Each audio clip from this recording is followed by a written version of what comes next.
Good evening and welcome to May 30th, 1941. I'm Henry Chap, your host. That was Decoration Day back in 1941, and Americans didn't know it yet, but it would be their last peacetime Decoration Day. And we are going to travel through that day through radio and one movie serial. I'll tell you about them in just a little bit.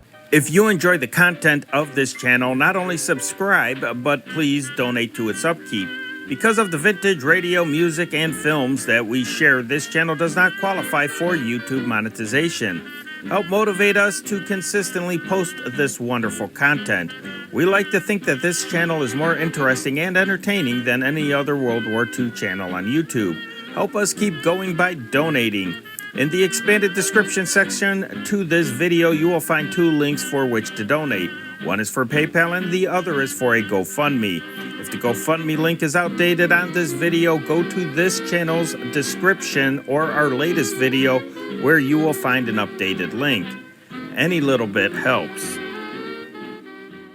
May 30th, 1941 was Decoration Day, or what we now know as Memorial Day. Back then, they did not celebrate it on a Monday. They simply celebrated it on May 30th. And you heard a reference to that on last night's Kraft Music Hall with Bing Crosby. And you will hear a little bit about it on some of the programs we're going to listen to tonight. We are going to start things off with Chapter 6 on the Adventures of Captain Marvel, which is a movie serial, so we're going to thread up that movie projector. And then following that, we are going to have the World News Roundup over NBC Red at 7 in the morning. And then following that, we have an interesting Against the Storm program. Actually, what is very interesting about this, by the way, it aired at 2 o'clock over NBC Red. But what is really interesting about this is it is basically, it sounds to me like it's an anti-war program.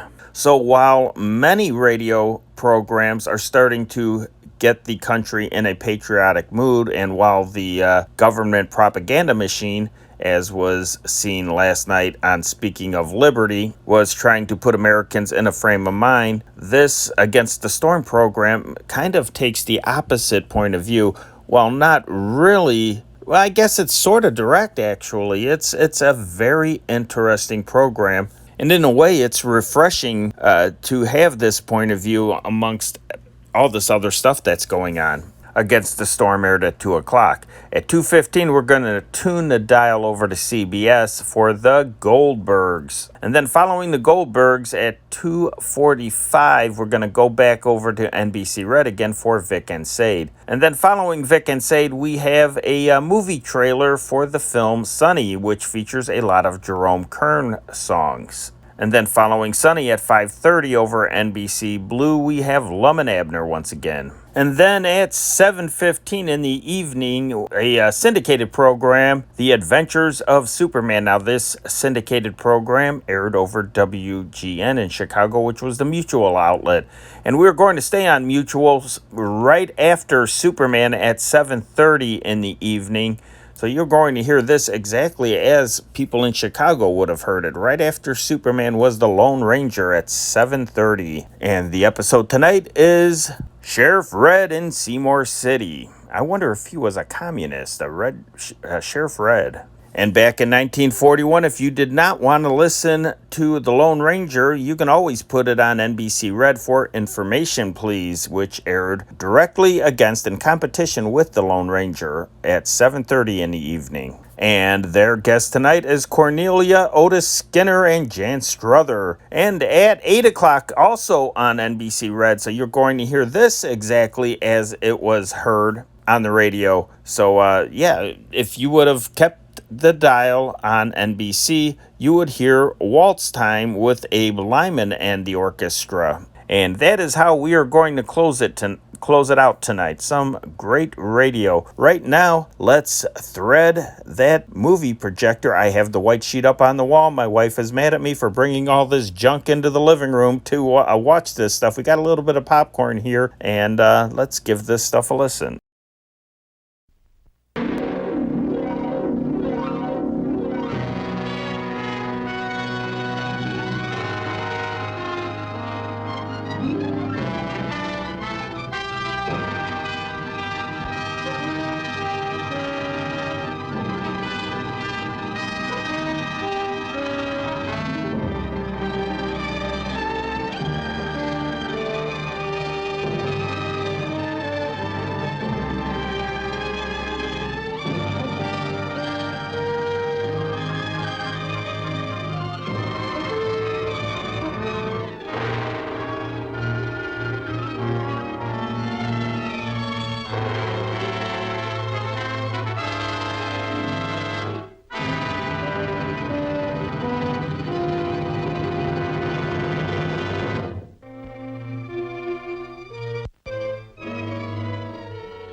beam directly into the mouth of the tunnel.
That's the end of Captain Marvel.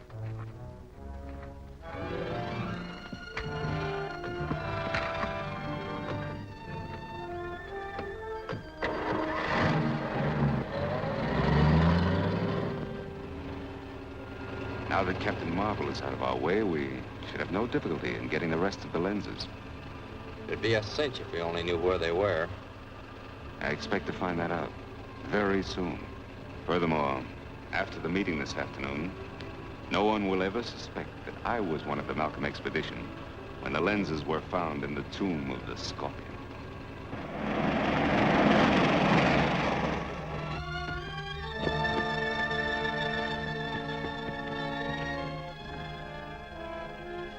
Shazam!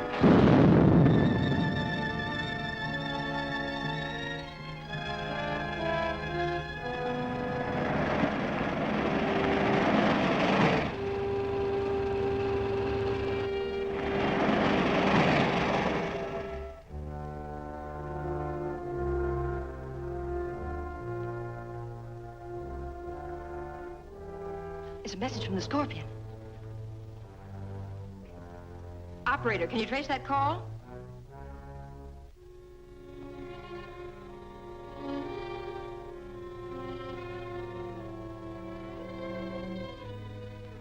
Person speaking for the Scorpion hung up. It couldn't be traced. What was the message? He said to tune in on shortwave band 16 at 4 o'clock. Well, it's almost that now. See if you can get that band, Whitey.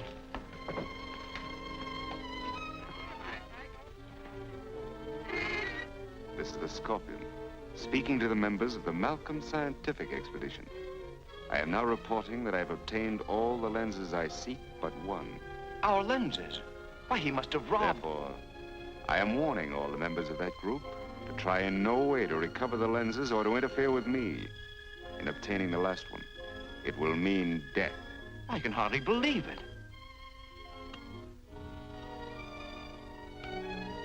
The Scorpion must have stolen all those lenses from where they were hidden. Apparently mine was the only lens he wasn't able to get his hands on. I suggest we each examine the places where we hid our lenses and search for clues. A good idea. Let's start at once.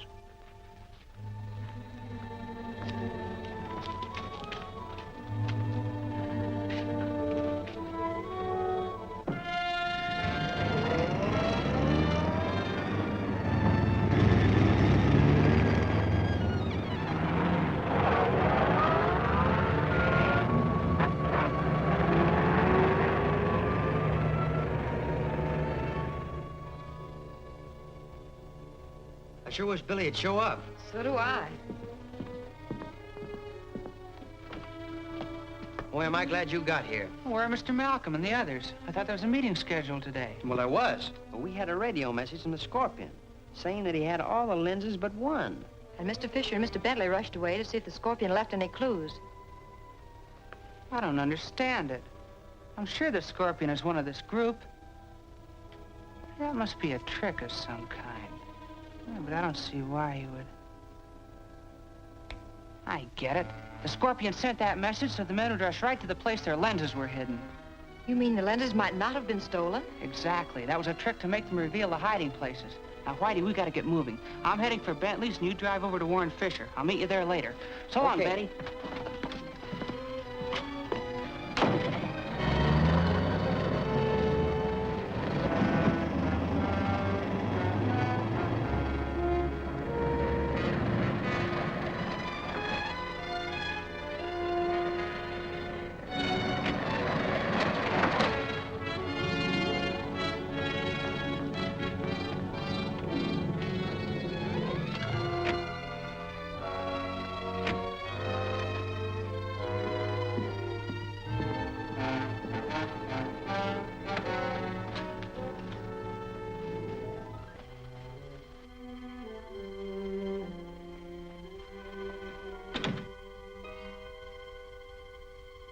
Good afternoon, Mr. Bentley. Good afternoon.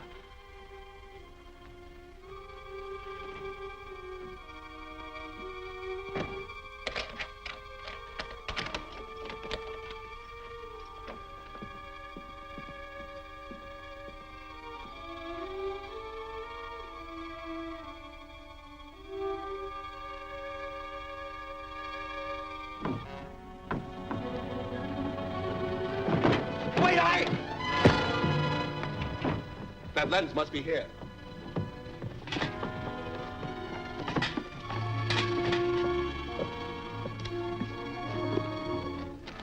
I've got it.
Mr. Bentley?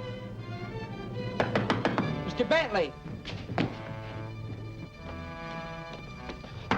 Mr. Bentley!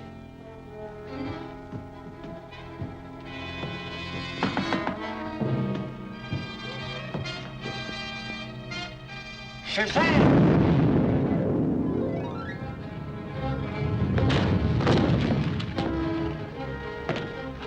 They got Mr. Bentley's lens.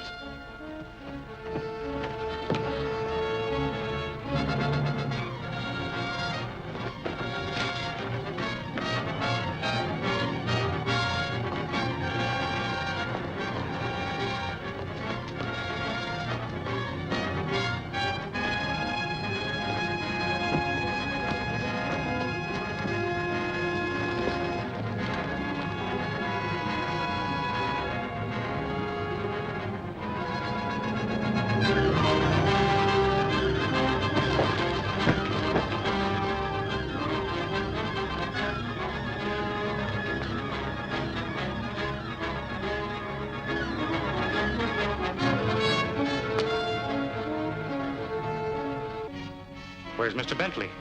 He went out. He didn't say where he was going. I know he trusts you. See that he gets his lens when he returns. I've got to get to Mr. Fisher's. Yes, sir.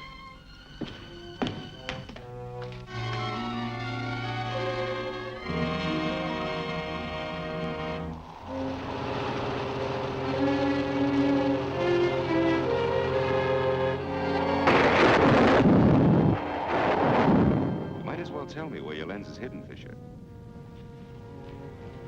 What reason have you to believe it's on these premises? It's obvious. This is the place you rushed for when you heard I had the lenses. You wished to see if I left any clues.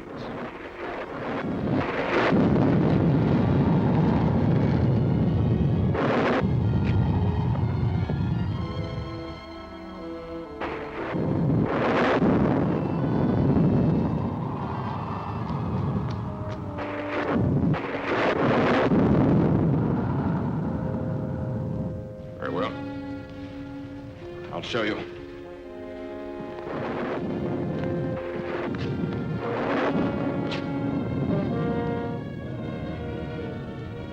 Watch over there for the wall panel to move.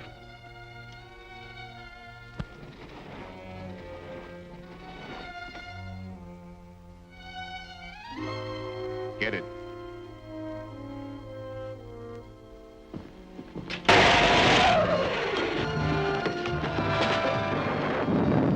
Clever device, Fisher. Throw that current off. Get that lens for me. If anyone else is killed, it's going to be you.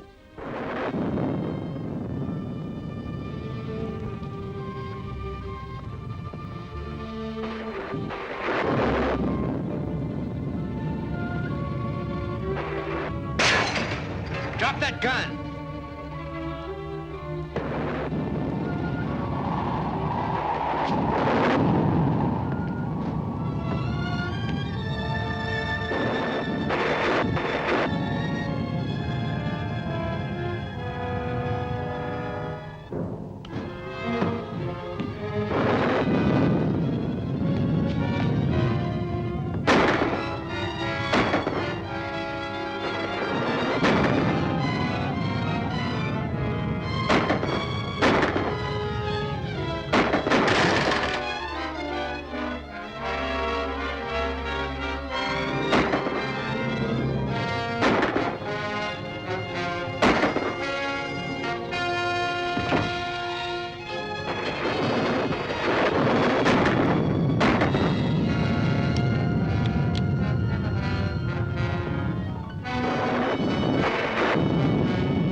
Stay tuned next for the news.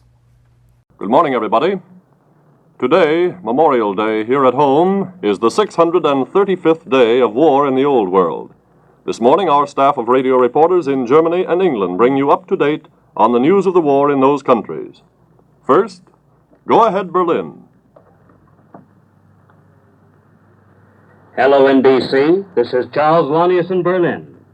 With the British and Greeks said to be retreating to the south and west, it's taken for granted here that the Germans will overcome all resistance on the island of Crete in the very near future. Reports coming into Berlin indicate that Allied resistance, although stubborn, is weakening under the almost continual German attacks from the air. And according to German military experts, there's hardly a chance for the defenders to get reinforcements from Egypt because of the geographical features of the island. On the whole, it looks pretty bad for the British and Greeks, especially now that Italian soldiers have landed and have taken over positions on the eastern end of the island.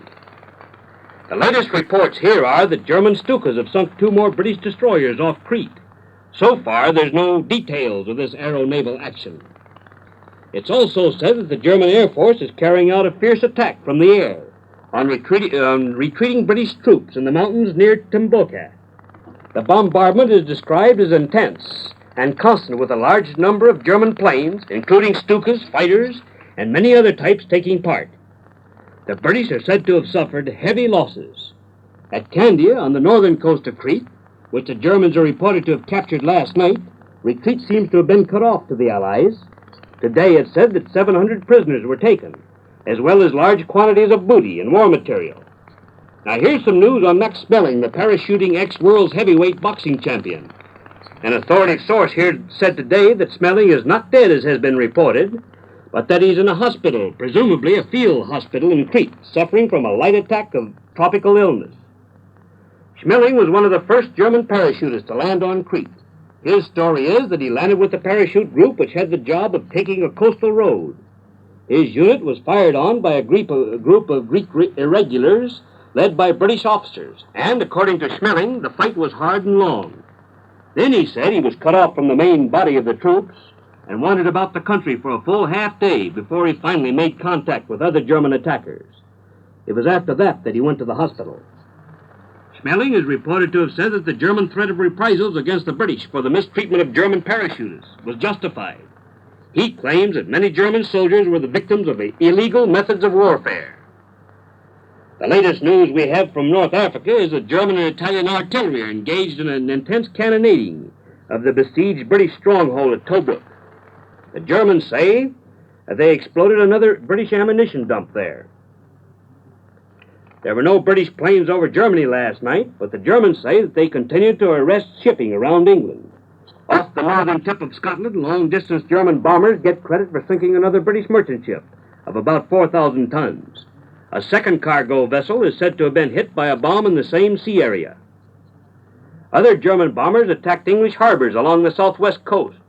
Portland, Torquay, and Plymouth are mentioned as having been subjected to a particularly heavy bombardment. And that's all of the military news we have here this morning. On the political front, the reported arrest of the former German minister to Austria, Rieth, in New York is being discussed.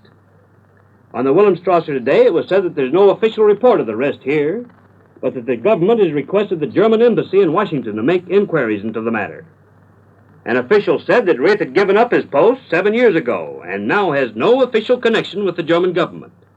The official added that Rieth was staying in New York as a private individual, and that he had received his visa to enter the United States in the regular manner from the American embassy here.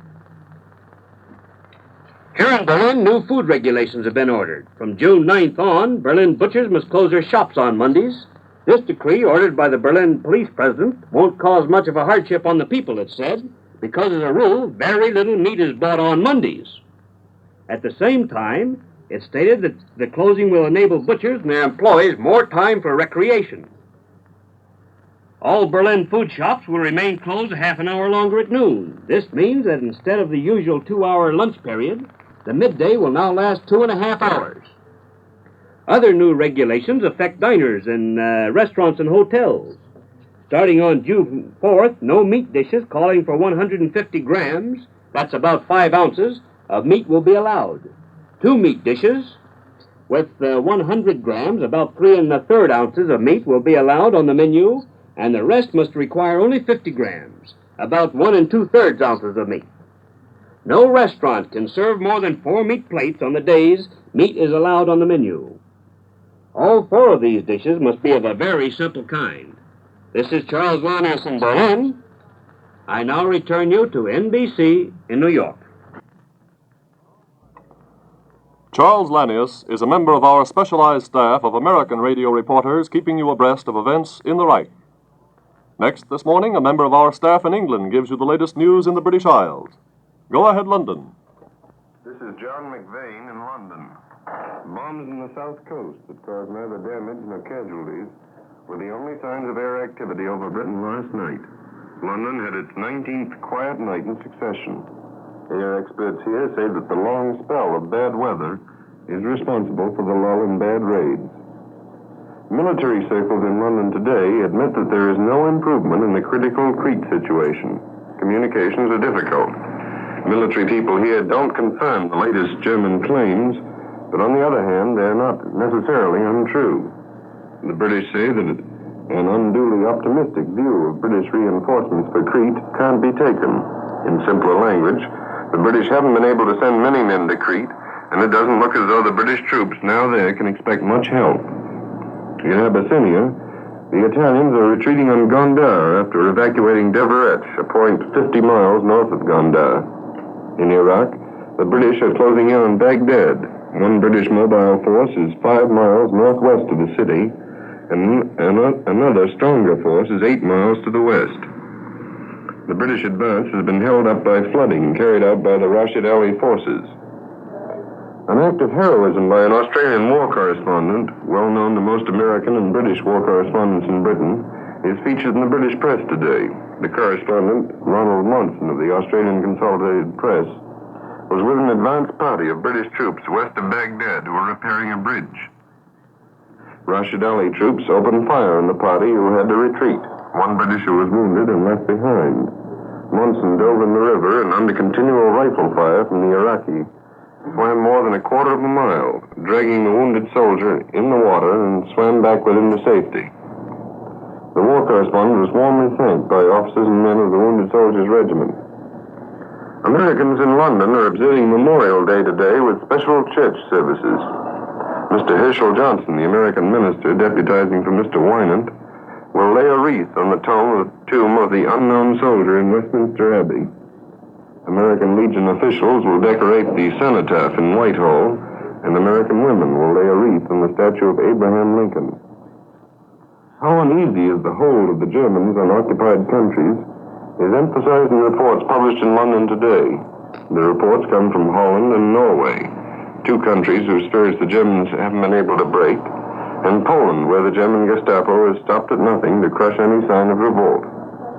In Holland, according to the Free Dutch newspaper published in London, 3 British airmen had to bail out over Amsterdam.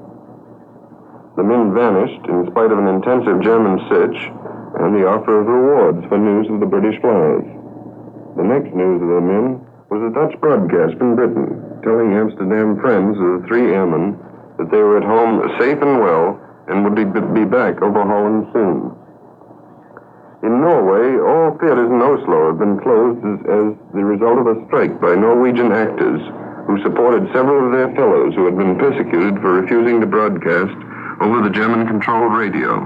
The actors were told they would never again be allowed to perform in public. One actor was arrested because in a recent performance he walked across the stage dressed in admiral's uniform and with gait and gestures resembling those of King Haakon. The audience instantly noted the resemblance, and frantic applause broke out. When the scene was over, the actor stuck his head from the wings and said, "Would you like me to come back again?" The applause is said to have been deafening. I spent the first 10 months of the war in France. During that time, I met a lot of Poles who had escaped from Poland during the German occupation. It was easier then to get from Poland to a neutral country and then to France.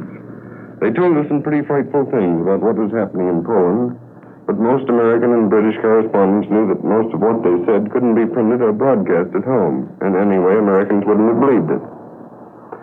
A few of us doubted the truth of the stories. You couldn't talk with men who had seen and experienced those things without believing it. Recently, the British papers have been printing some of the milder reports reaching Polish quarters in London.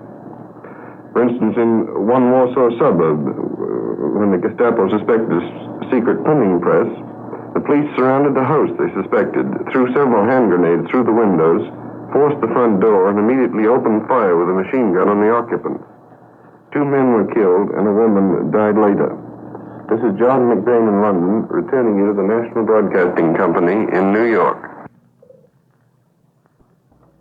And that's the latest news on the war. Now, events at home, reported by Earl Godwin from our newsroom in Washington. Good morning, folks. That German Kurt Heinrich Rieth that Charles Lanius was reporting is described by the Justice Department officials as the #1 Nazi in the United States. He claims he was here on private business. The government said that that claim is wrong. He is a former German diplomat, but that has nothing to do with it.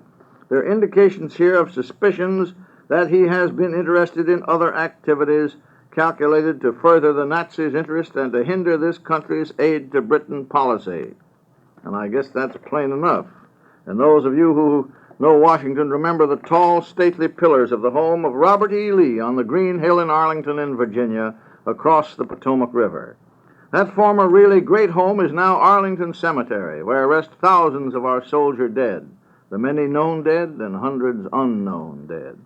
Around the drives and walks, and I'm mentioning this because Arlington Cemetery is the center of American thought on this Memorial Day, around the drives and walks are great metal plates on which are the verses of the rather gloomy yet martial verses of Theodore O'Hara of Mexican War days. On fame's eternal camping ground their silent tents are spread, and glory guards with solemn round the bivouac of the dead. Today, a comrade of the American Expeditionary Force's unknown soldier speaks there. Alvin C. York, an outstanding Tennessee soldier, hero of the World War. And Sergeant York will not look backward, but looks forward. The address he has prepared advocates all possible aid to Britain, even if it requires the use of the Navy. You know York has had personal experience with the German Army. He captured most of it single-handed. You can't protect yourself with an umbrella, York will say, in reply to some of the isolationist arguments. The umbrella touch reminds us, of course, of Chamberlain's unsuccessful efforts to appease. Thousands will hear Alvin York. Millions of Americans today will be motoring, and possibly wondering about Secretary Ickes' hullabaloo over possible gasoline-less Sundays and reduced use of electricity, little less oil, and fewer electric light signs, and also nationwide daylight savings, all as a part of a great proposed move to cut down electricity from home use and use it in industry. All these things may occur, but just now they are merely topics of conversation.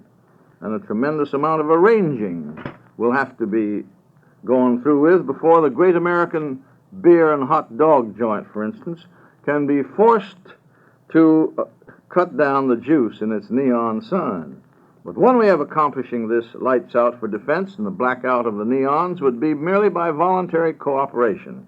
There's a good chance that gasoline stations might be closed Sundays. That would be a volunteer matter. And the reason of it all is a shortage of facilities for transporting oil, not shortage of oil itself. And I mentioned that, I think, 10 days or 2 weeks ago. Washington is all aflutter today with the repercussions from the resolution of Senator Pepper of Florida asking the Senate to approve the president's fireside chat.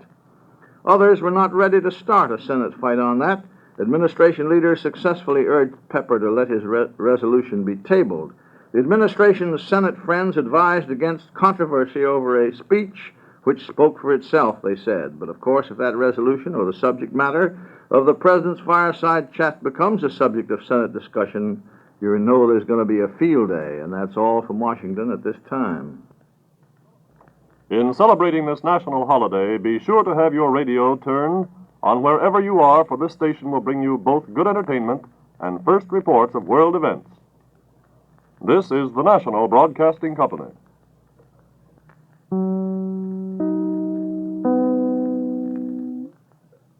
Stay tuned next for Against the Storm.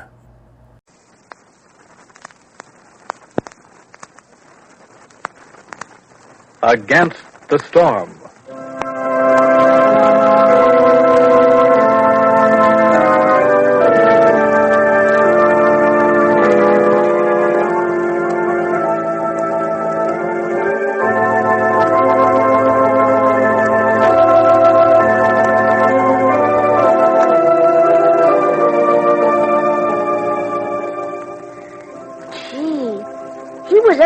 Like your brother Joe. How old would he be now if he hadn't been killed in the Civil War? Well, let me see. Today is May 30th, 1894. Jason McKinley Allen remembers a day from his own and Porky Mason's country childhood. Today in Against the Storm.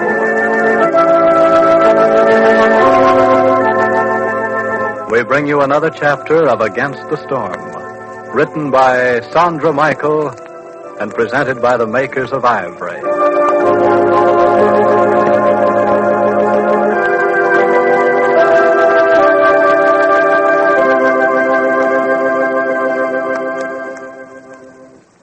Now, today is the last time this week I can remind you about the marvelous special offer new Double Quick Ivory Flakes is making.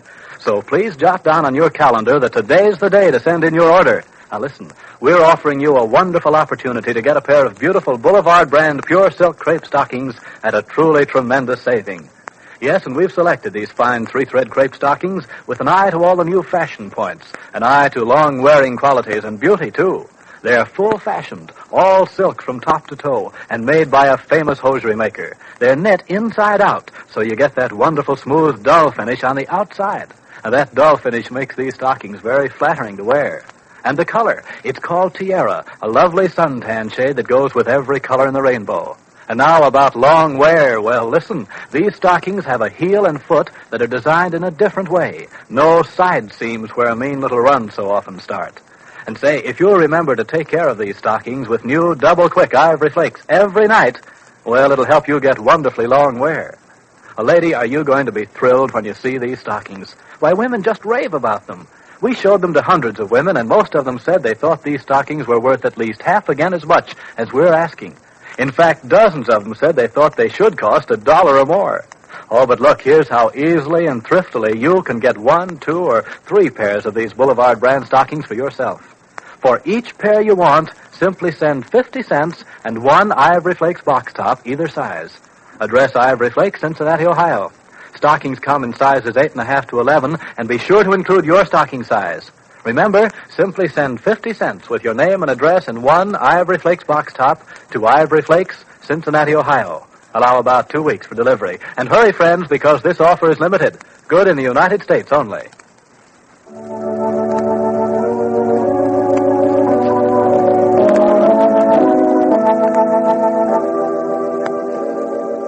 Professor Allen is standing on the porch this morning, thinking, or at least feeling, that this is Sunday. But today, instead of churchgoers, he sees a group of children, 6 or 7 of them, walk briskly past, around the corner and off beneath the sunny trees. Some of them carried flowers. All of them carried small, rather inflexible flags. The sight awoke some vague suggestion of a very old memory in the professor's mind. He was trying to get hold of whatever it was when he heard the screen door open. Margaret? Ah, good, it is you. Oh, well, now. Who did you think it might have been? Nobody else at home this morning. Really? The girls and Penny all go to church?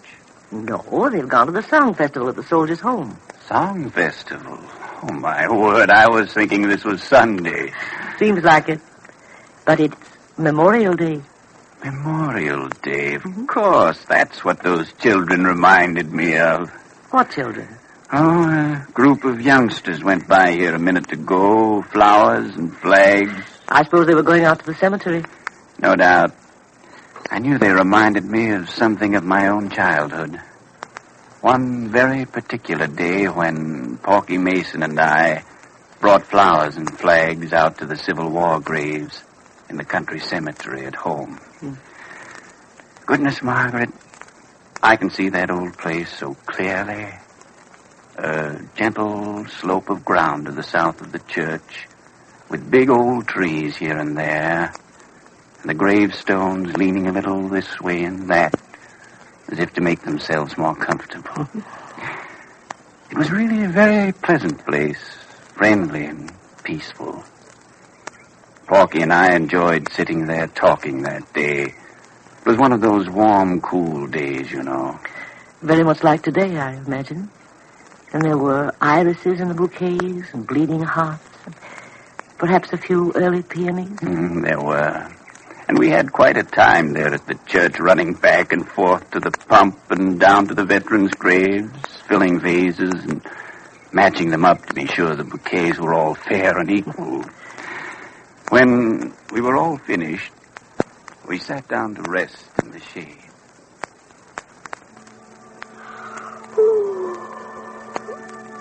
Kind of warm, ain't it?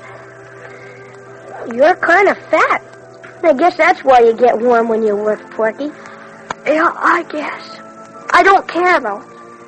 Think we got 'em all about fair and even, Porky? I guess.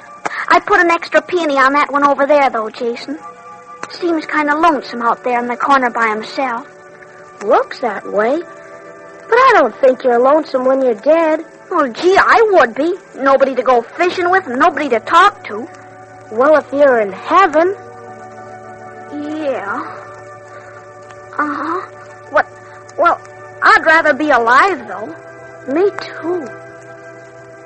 George Jeremiah Hewitt, born August 1st, 1845. Died September 27th, 1863. September 21st, 1863. Is that what it says? Oh, yeah, 21st. Aged 18 years, 1 month, 20 days. What's it say underneath the dove? Flowers are in the way from here. Says, died that others might live. He was a soldier. Well, sure, ain't that why we decorated his grave? Gosh, he was just about as old as your brother Joe, Porky. 18. That's not very old. How old would he be now if he hadn't been killed in the Civil War? Well, 1863 to 1894. How long is that, Jason? Oh, 63 to 93 is 30, and 1 is 31. Gosh. Dead for 31 years. It's a long time. Kind of funny, isn't it? He got killed and some didn't get killed. Like your one grandfather and my uncle's. Grandpa's 2 brothers got killed. I know it. I'm glad Grandpa wasn't killed. I'm glad there aren't going to be any wars anymore. Pa says there always will be. Of course there won't.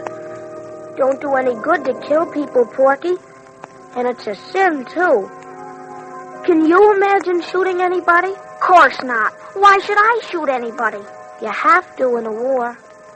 Grandpa shot a man at the Battle of Atlanta. He wakes up sometimes at night, crying. Your Grandpa Mason? That swears? Sure. He cries because he has a dream about the man he shot. The man wasn't dead right away, and Grandpa gave him a drink of water from a stream, and the man smiled and said thanks. When Grandpa remembers that, he cries. You know what my father says? What? He says, instead of people going out in armies and killing each other to see who wins, they ought to get up teams and play baseball to see who wins. Your father's a good joker. I like him. But he wasn't joking.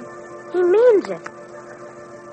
He says, it doesn't prove you're better than somebody else if you can beat them playing baseball. But it doesn't prove anything if you can beat them killing people either. And playing baseball, at least nobody gets killed. Well, if you get to be a senator or the president of the United States, you can put up a law like that, Jason. I'm not going to be president. Maybe you are, though. Not me. I'm going to run a livery stable and get myself a team of the fastest grays you ever saw in your life. Oh, golly, I'm sleepy, aren't you, Jason? I think we both fell asleep sitting there beside the grave of George Jeremiah Hewitt. Aged 18 years.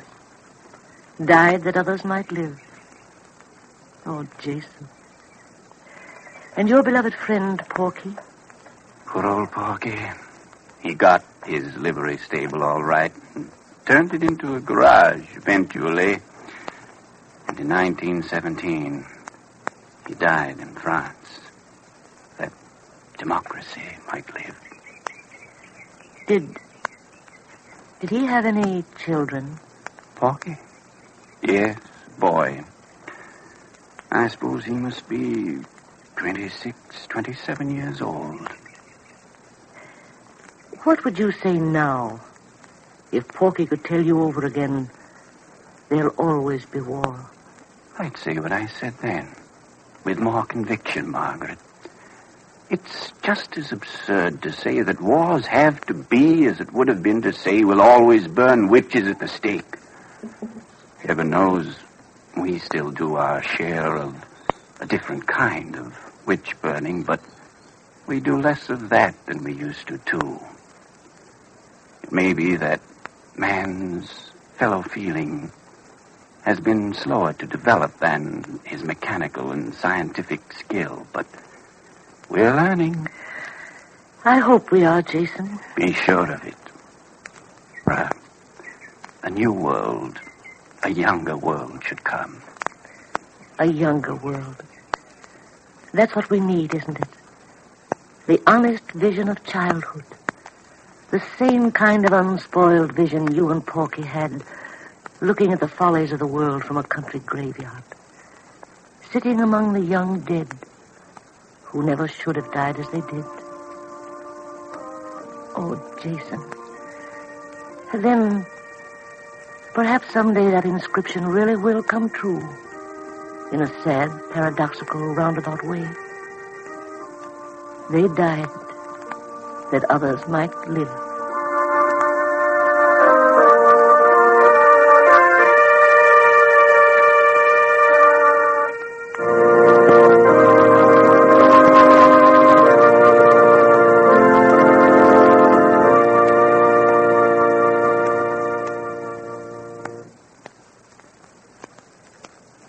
Friends, send in this very day for new Double Quick Ivory Flake special bargain offer.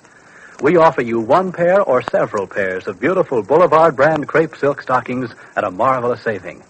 These stockings are pure silk from top to toe. They're knit inside out to give you that smooth, dull finish that's so flattering. So send for yours and then take care of them with new Double Quick Ivory Flakes. And see how this nightly washing care helps you get wonderful stocking wear. Now remember, these stockings are available in sizes from 8.5 to 11, and they're made by a famous hosiery maker. You'll be crazy about them once you see them. So get your order in the mail today. Now, here's all you do. For each pair of stockings you want, send 50 cents and one Ivory Flakes box top, either size. Address Ivory Flakes, Cincinnati, Ohio. 50 cents with your name and address and one Ivory Flakes box top to Ivory Flakes, Cincinnati, Ohio. Be sure to include your stocking size. This offer is good in the United States only.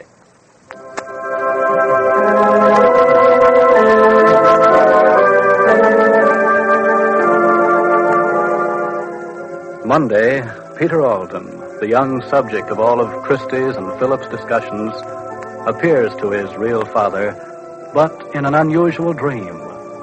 Monday, in Against the Storm.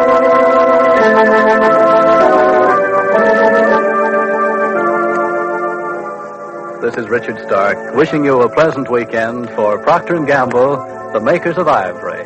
99 and 44 100% pure.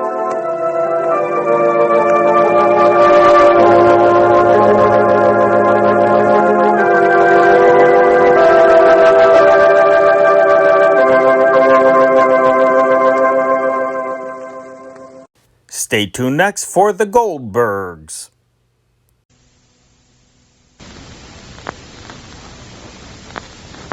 And now, The Goldbergs. It was the memory of love and anguish, of remembered ambition and shame, that Sylvia Allison tried to destroy when she drove the car containing Sammy and herself over an embankment. For Sylvia could no longer find any use in living. And now in the hospital, in a white and dimly lit room, Sylvia sees the doctor as in a dream and hears him say, Your father's outside, and if you behave, I'll let him come in. I don't want to see him. I don't want to see any. I don't want to see anybody. Sammy. Sammy. Don't let anybody come to see. Don't let anybody come to see. Don't let anybody come to see. Don't let anyone come to see me. Oh, I killed him. I killed him. Do you want me to tell your father you don't want to see him? Who else is here? Who else is here? Who else is here? Who else is here? The father of the young man. Not his mother. I didn't see anyone else. I wanted it to happen to both of us. Not just him.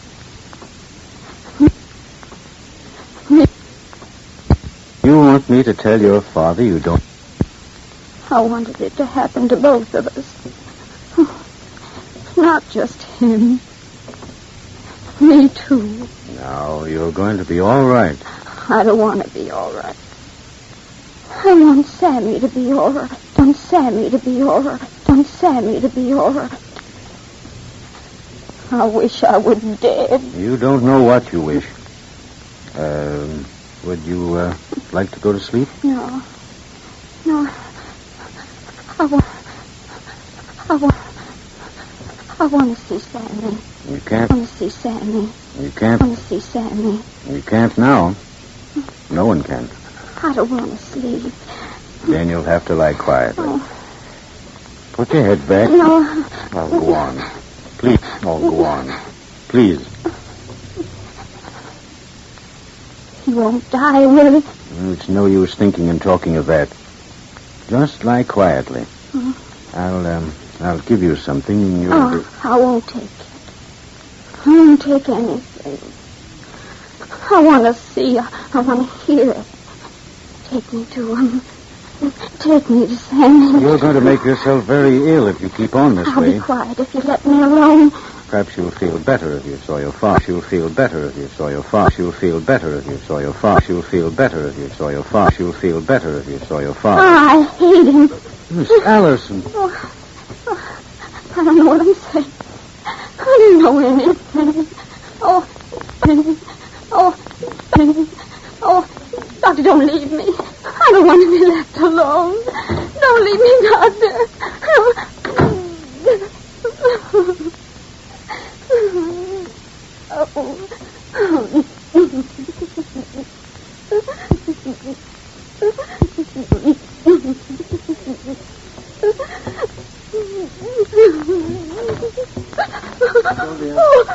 Away. Go away. How do you feel, Sylvia? Sylvia. I did it. I did it. I killed Sammy. I did it. Sylvia. I did it. Sylvia. I did it. Sylvia, Oh, darling. get away from me. It's your fault. It's all your fault. Why couldn't it have been me? Nobody would have cared. Nobody would have come here. It wouldn't have mattered. Sylvia. Go away. Leave me alone. Oh, leave me alone. It was your fault. Because you were like all the rest of them. All you could do was be horrified and hate me when you found out what I was. I had nothing left. I had no one to go to. You made me do it. Sylvia, Stay please. away from me. Leave me alone. Oh, you're worse than I am because you could have helped me. Sylvia, Get away please. from me. Get out. No matter what, Sylvia. No matter what happens, I'm here. I'll be with Oh, you. what good is that? No. No. No. Sammy's dead. He's dead. No, he isn't. He isn't. We don't know yet how he'll be, but... Oh, he'll die. I know he'll die. He'll die before I can speak to him. Speak to him. Speak to him. Speak to him. Speak to him. Speak to him. Before I can tell him. Sylvia. Oh, get away. Get Get out! Get out! I hate you. I hate you. Oh, Hate me. But I love you, Sylvia. You loved me. You wanted to do everything in the world for me when you thought I was just what you wanted me to be. But I'm myself. But I'm myself. But I'm myself. But I'm myself. But I'm myself. But I'm myself. But I'm myself. But I'm myself. I'm not what you want me to be. What good is love? What good is anything when it's the kind of love you had? When I lied, I couldn't come and tell that I did.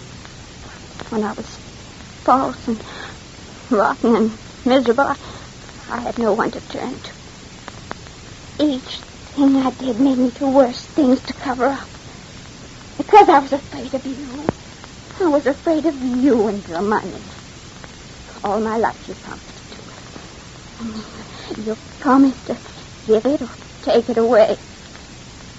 It was the only thing we had to live by. Well, now you can have it. Now you can keep it because nobody wants it. Not even yourself. Not even yourself. Not even yourself. Not even yourself. Oh. I'll send the doctor in. Oh.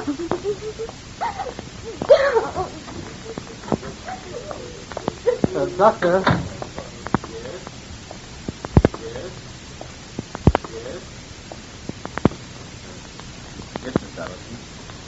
Isn't there something you can do to quiet her? I think it would be better if you took her home. Away from here. Away from here. Away from here. Away from here. If you think so. But I don't want to leave until I know how the young man is. We can't tell anything yet. I see. I don't want any money spared. His father just spoke to me. Send everything to me. The bills, everything. Well, you better take that up at the office downstairs, Mr. Allison. Downstairs, Mr. Allison. Thank you. Thank you, Doctor. Do whatever you approve of. Oh, excuse me, Doctor. There's Mr. Goldberg. Certainly.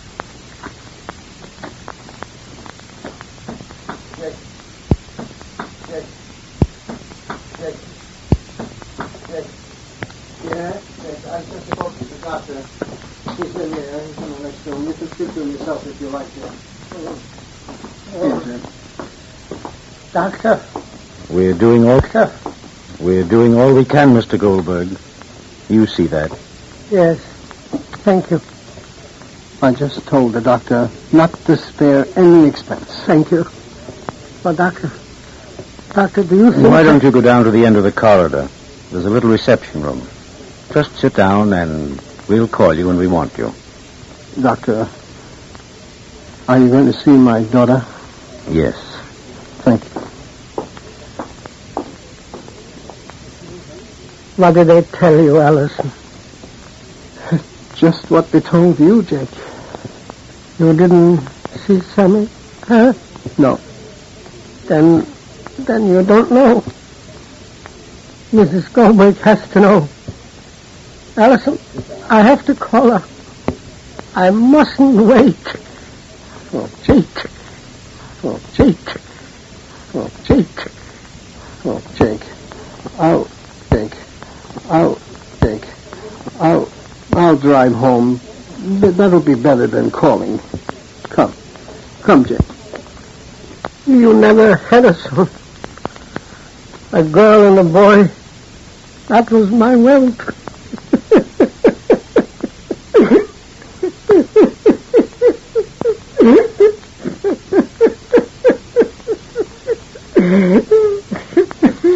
Here's Mrs. Goldberg. Who told her, Allison? Jake. Allison. Jake.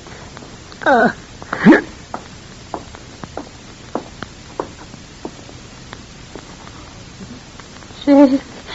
Molly, please. Everything that can be done is being done. Poor Sam. Poor Sam.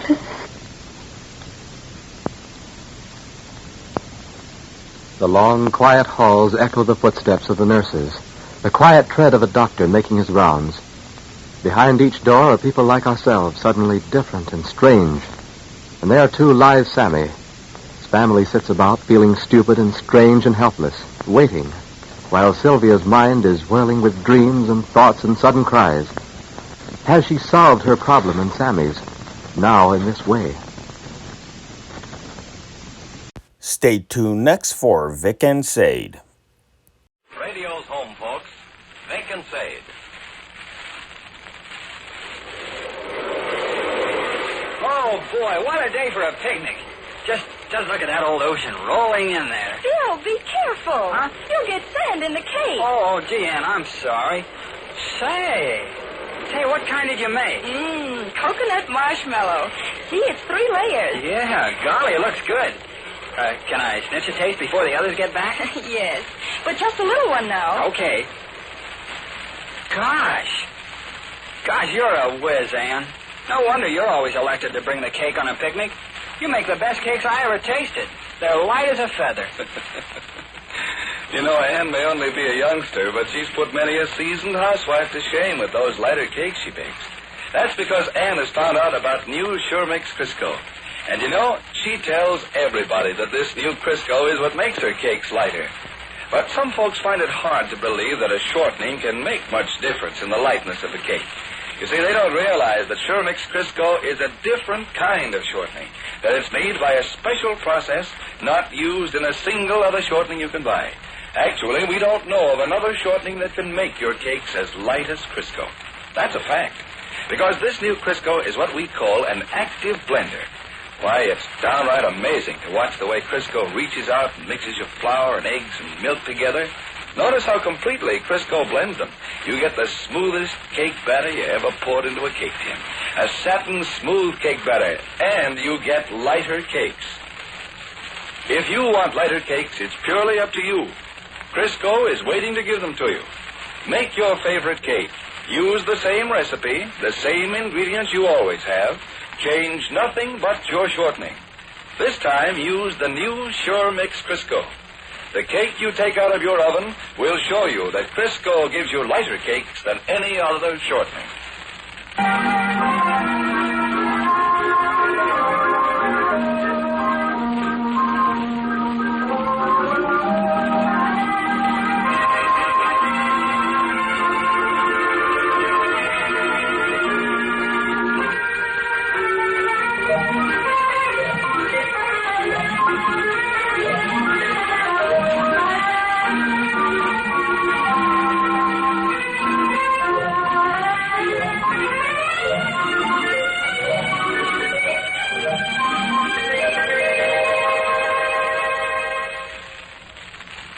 Well, sir, it's late afternoon as we enter the small house halfway up in the next block now.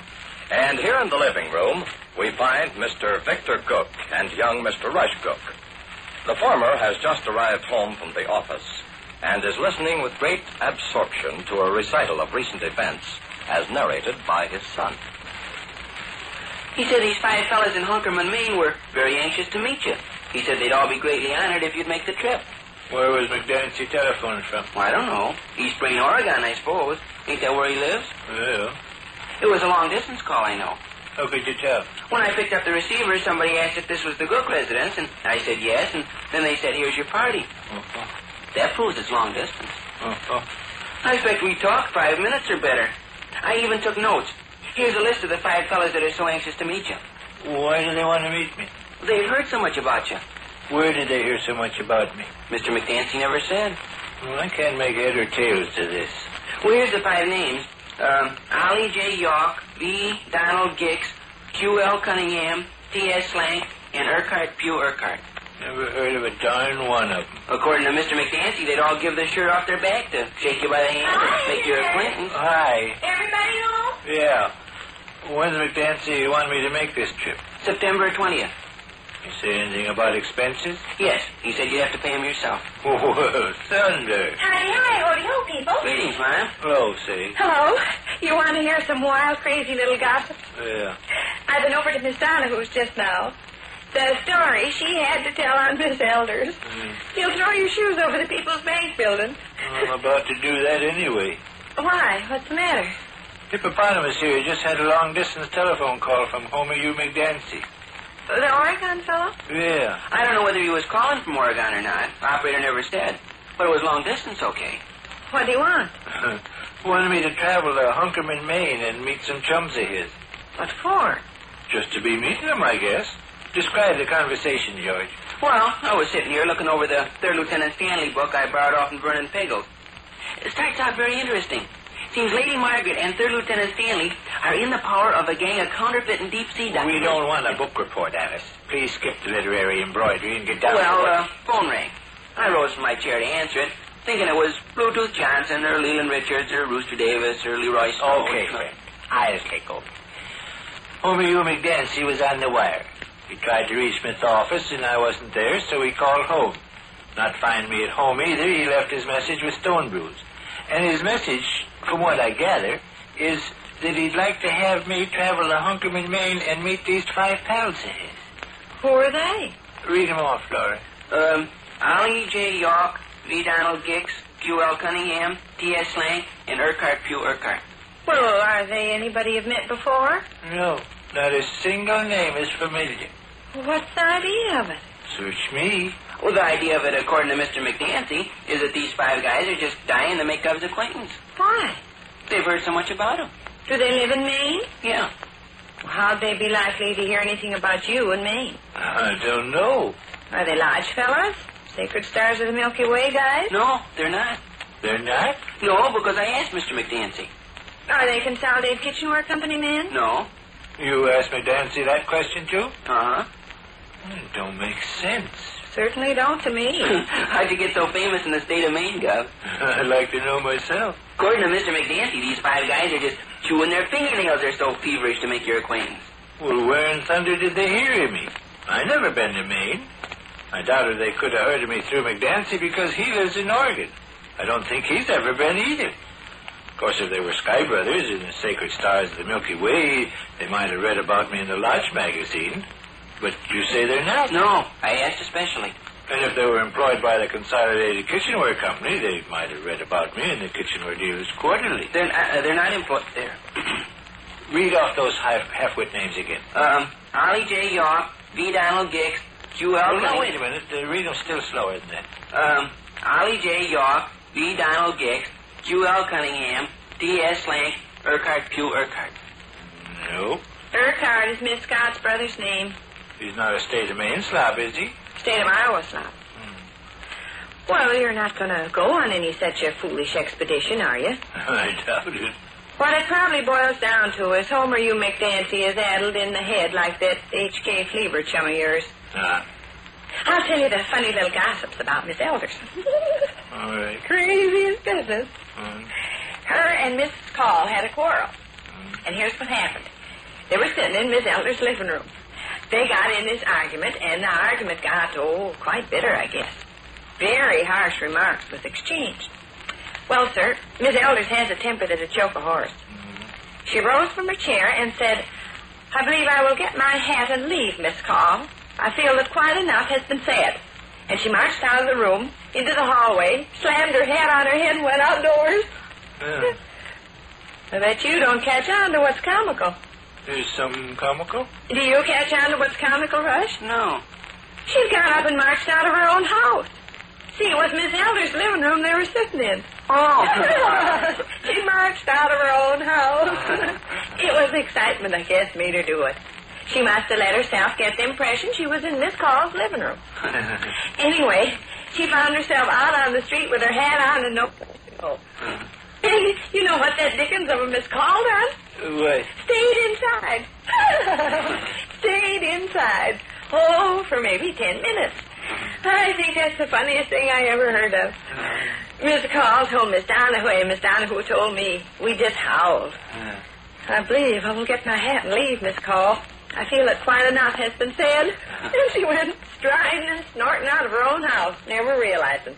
Oh, boy, I call that rich. McDancy, say anything else over the phone that might give us a clue to this mystery? I think I've told you the entire conversation. That's so incredible. Why would there be 5 guys in the state of Maine anxious to meet me? Couldn't say. And even if there were 5 guys in the state of Maine anxious to meet me, Why would Homer U. McDancy spend money on a long-distance telephone call to ask me to pay my expenses clear across the continent to meet them? Couldn't say. I bet Homer U. McDancy's on the H.K. Fleaver order. Not all there in the upper story. Oh. Sounds to me like an ambush. Ambush? Yeah. Homer U. McDancy might have turned crook. He's trying to coax you away from home way off there in Maine. Once he gets you in Maine, he'll steal your watch and pocketbook. Oh, gosh. For one thing, these names look fictitious.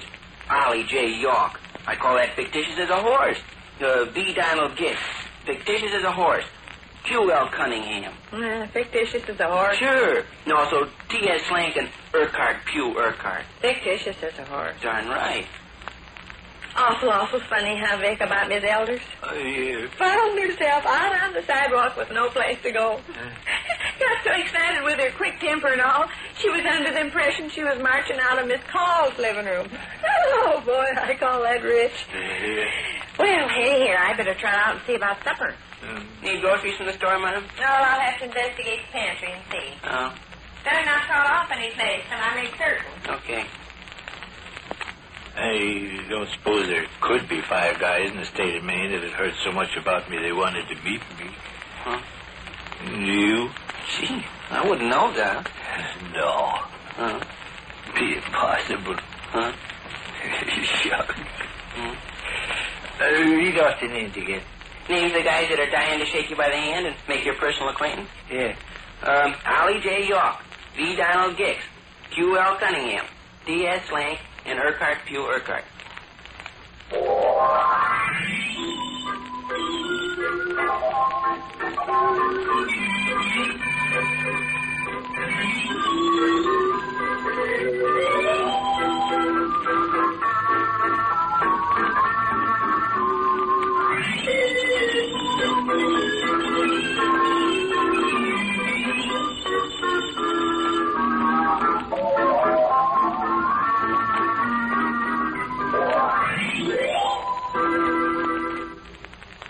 Which concludes another brief interlude at the small house halfway up in the next block. And here we leave Vic and Sade until the next time. You know, one of these days, Stone, I bet your folks would love a big platter full of fried eggplant. Sliced real thin and dipped in beaten egg and then fried all brown and tender. Oh, boy. A dish that's a real treat. And you know, you don't have to worry about that eggplant being greasy or indigestible if you fry it the Crisco way. Because, you see, this pure, all-vegetable Crisco is digestible. Yes, ma'am. Why, in answer to a question sent to doctors by a leading medical publication, 2 out of every 3 doctors who replied specifically called attention to Crisco's digestibility. But then Crisco is so fresh and sweet and snowy white, you know it won't turn out heavy, soggy fried foods. No, ma'am. Remember, Sure Mix Crisco is the new kind of shortening that can make your cakes lighter than any other shortening we know of. Yet Crisco is so economical you can use it for all your frying, too. It costs only a few pennies a week to fry with Crisco. And just wait till you see what a wonderful difference this pure, all-vegetable shortening can make in your fried foods. Don't forget to listen to Crisco's Vic and Sade the next time. This is Ed Hurley speaking.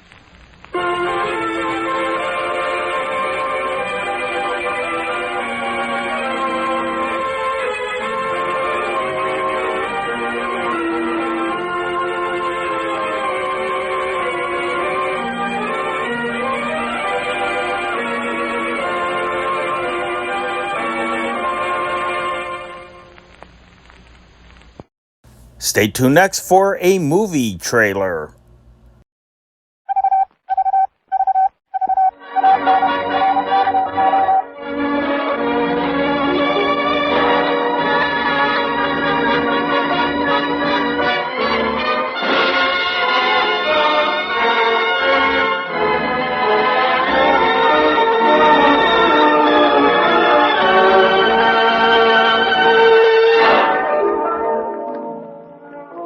Ladies and gentlemen, we present Irene Dunn, Lily Pons, Anna Neagle, Fred Astaire, Ginger Rogers, and John Carroll in a special radio tribute to the immortal music of Jerome Kern.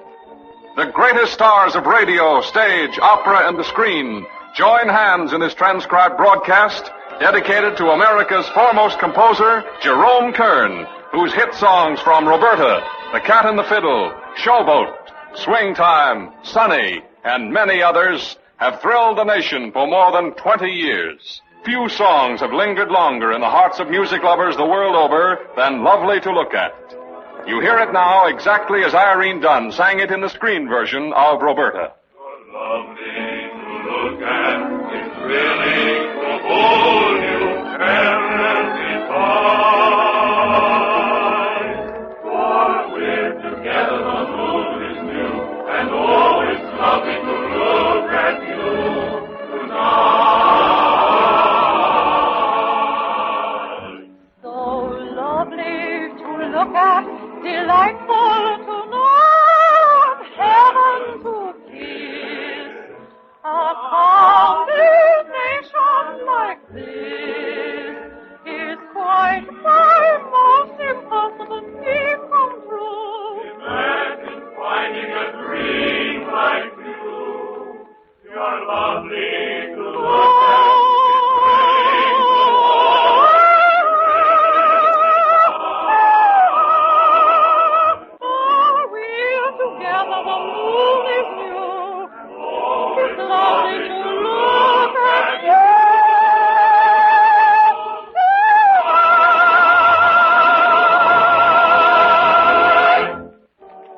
Listen closely, and you will hear the taps that swept a nation, the dancing feet of America's greatest dancing stars, Fred Astaire and Ginger Rogers, who once again swing to Jerome Kern's famous Waltz in Swing Time from Swing Time.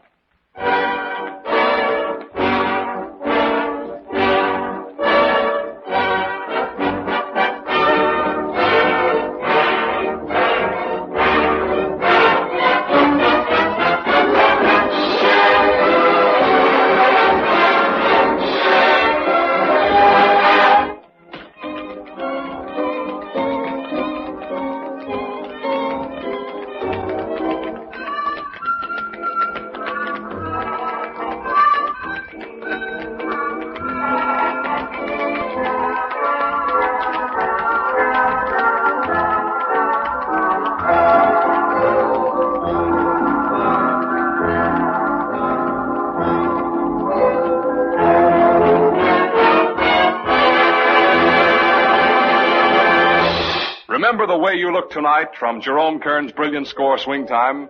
Fred Astaire sings it now as you heard him sing it on the screen. Someday, when I'm awfully low and the world is cold, I will feel a glow just thinking of you and the way you look tonight.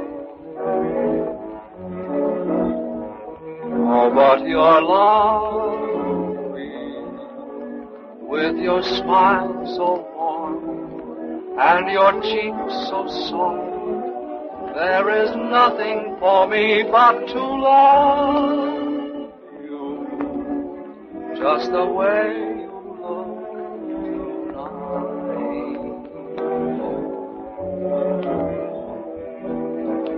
With each word your tenderness grows, tearing my fear apart. And that laugh that wrinkles your nose touches my foolish heart. Lovely, never, never change. Keep that breathless charm. Won't you please arrange it, 'cause I love you, just the way you look tonight.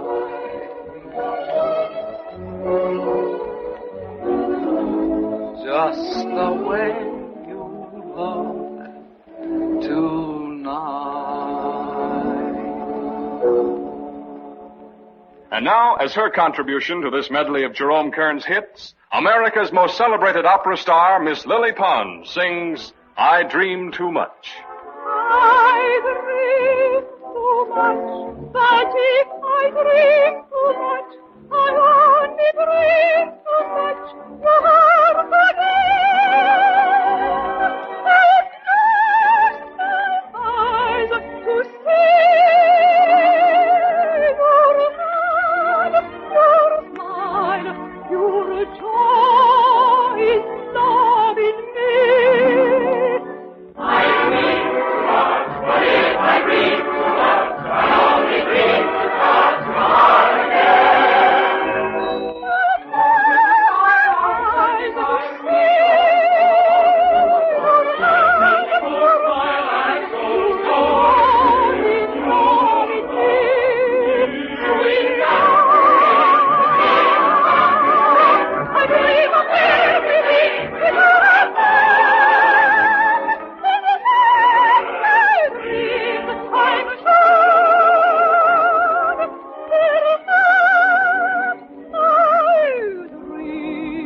Surely no song has ever been more indelibly etched in the hearts of America than Smoke Gets in Your Eyes. Jerome Kern's masterpiece from Roberta, sung by Irene Dunn. Ask me how I knew my true love was true. Of course replied, something here inside cannot be denied.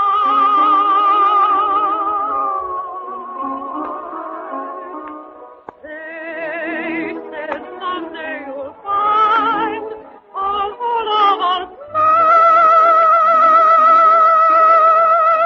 With your heart on fire, you must realize smoke gets in your eyes.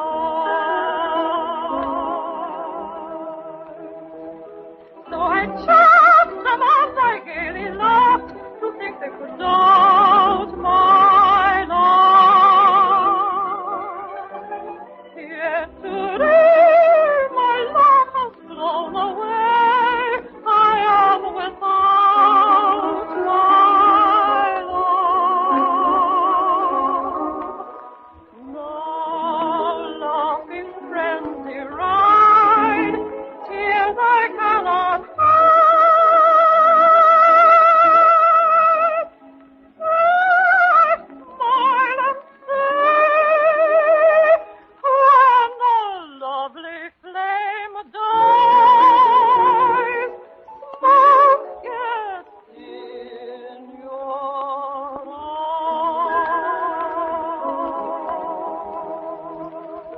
And now from Jerome Kern's great musical score for Sunny, the delightful romantic comedy that took Broadway by storm, we bring you Sunny.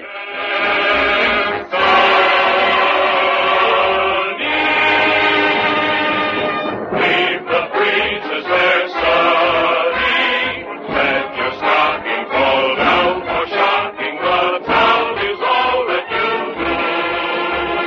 Smiling all the while from boy, where'd you get your smile from, boy? Little sunny girl, we are honey girl, here for you. Smiling all the while from boy, where'd you get your smile from, boy? Little sunny girl, we are honey girl, here for you. Anna Neagle, the star of Sunny, sings Jerome Kern's lovely hit song, Do You Love Me, with John Carroll. Do you love me? Do you mean it? Do you promise to love me always? Forever and never, and not for a day. For there are men who love now and then, But they vanish when they hear waiting the train. so you must hurry. It's going to be forever and ever with me. Do you love me? Do you mean it? Do you promise to love me always? Forever and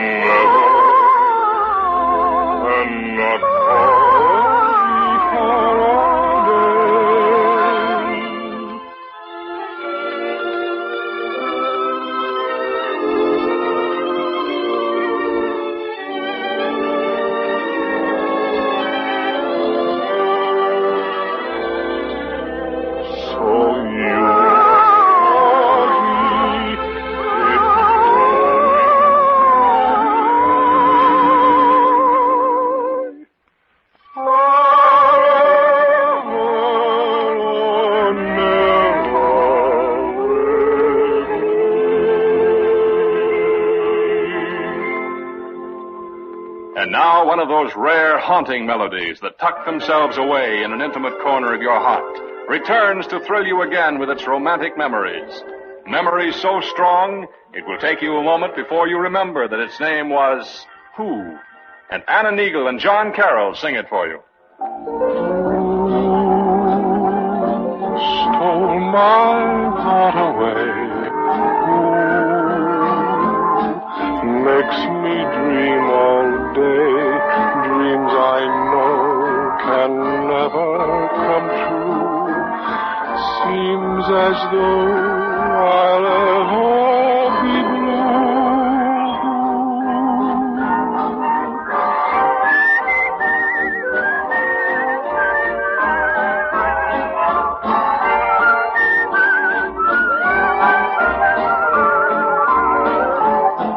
Well, you ought to guess who you, no one but you.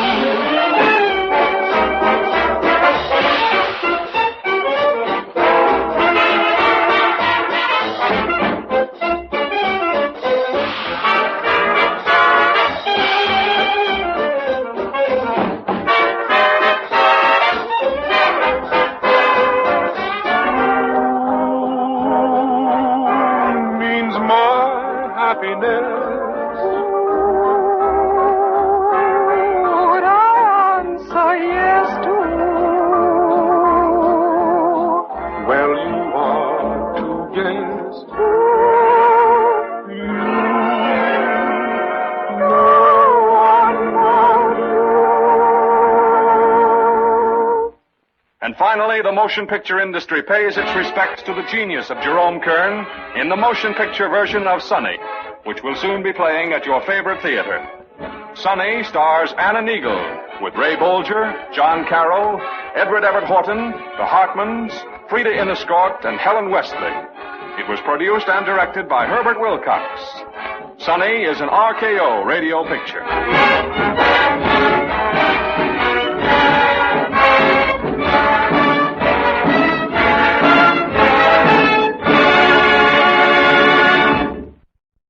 Stay tuned next for Lum and Abner. The makers of Alka-Seltzer are proud to bring you those two lovable old radio friends of yours, Lum and Abner.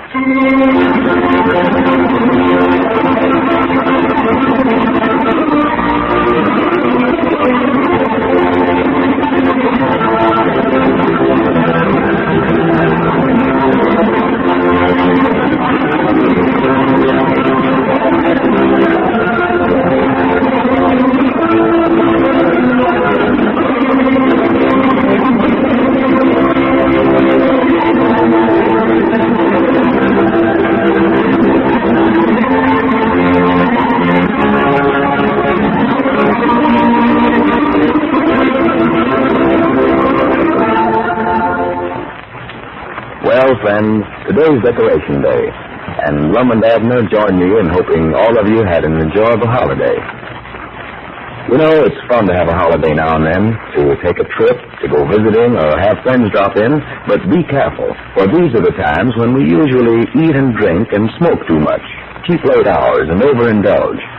Now, you know, of course, that it's never wise to go to excess in anything you do, but if you forget your better judgment over this weekend, be sure to remember Alka-Seltzer.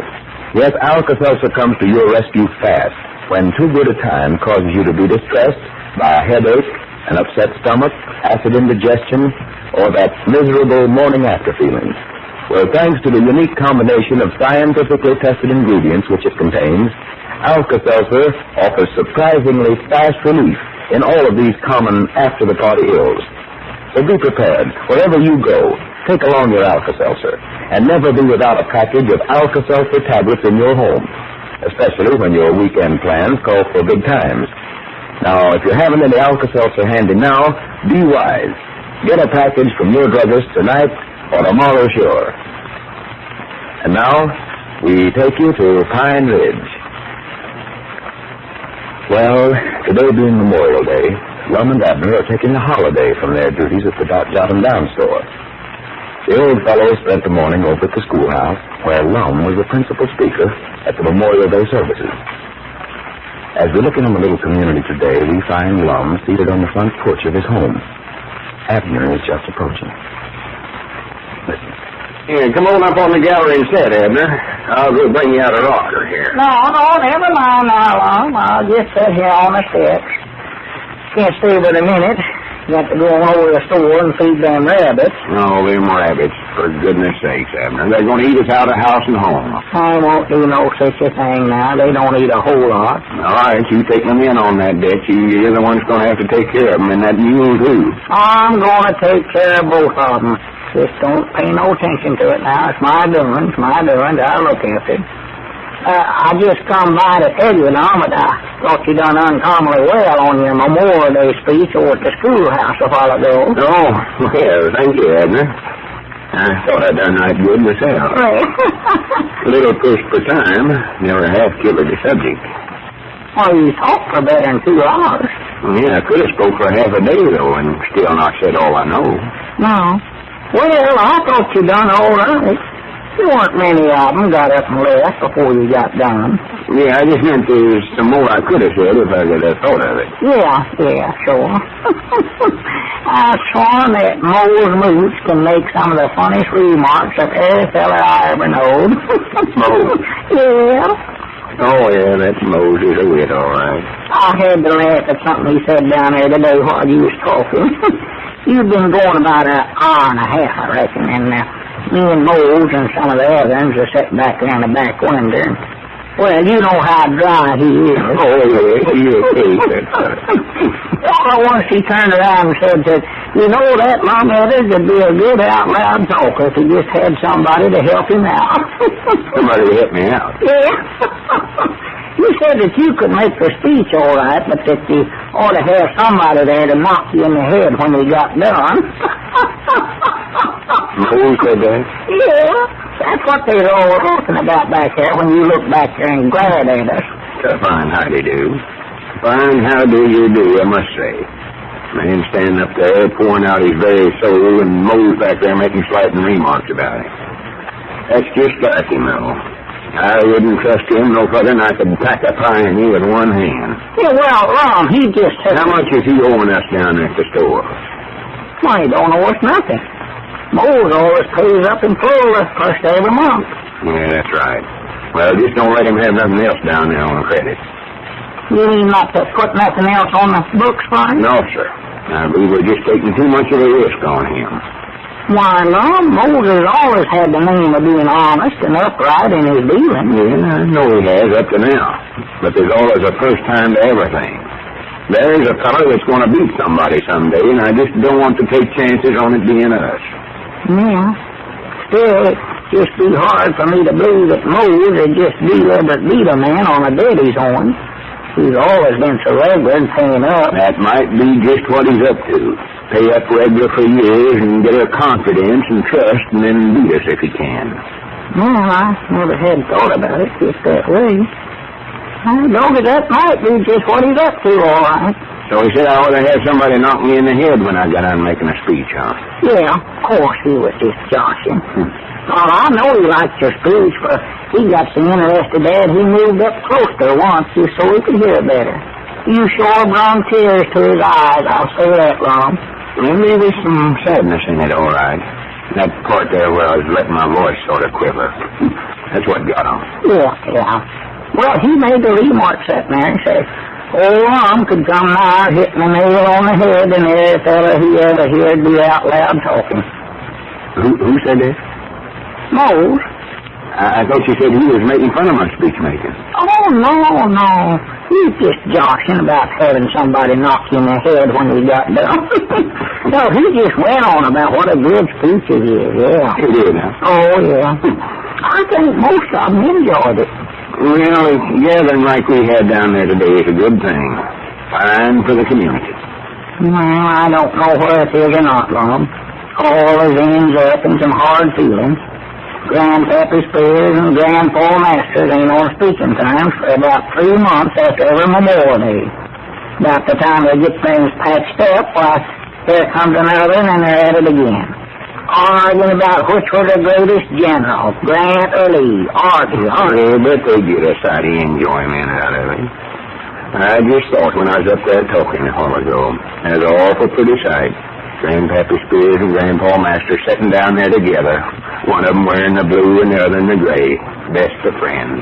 Yeah, I'll bound you they'll have a fight before the day's over. Well, to tell you the truth, Abner, I think putting on them uniforms sort of gets them stirred up all over again. Yeah, I reckon so. It must. Something does. To me, that's one of the most inspiringest sights I ever seen. Them two old fellows that goes around here ordinary, all bent over and can't hardly navigate. Then there's a minute to put on one of them uniforms, they throw out their chest and start prancing like they were 16-year-old. Oh, yeah. Grandpappy Spears puts me in mind of a little band of roosters strutting around. Yeah. That uniform of his fits him about like a shirt on a broom handle.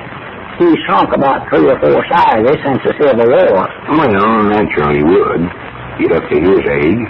But he wouldn't have it changed for nothing. We'll pack it away tonight till next year and salt it down good with mothballs. Yeah.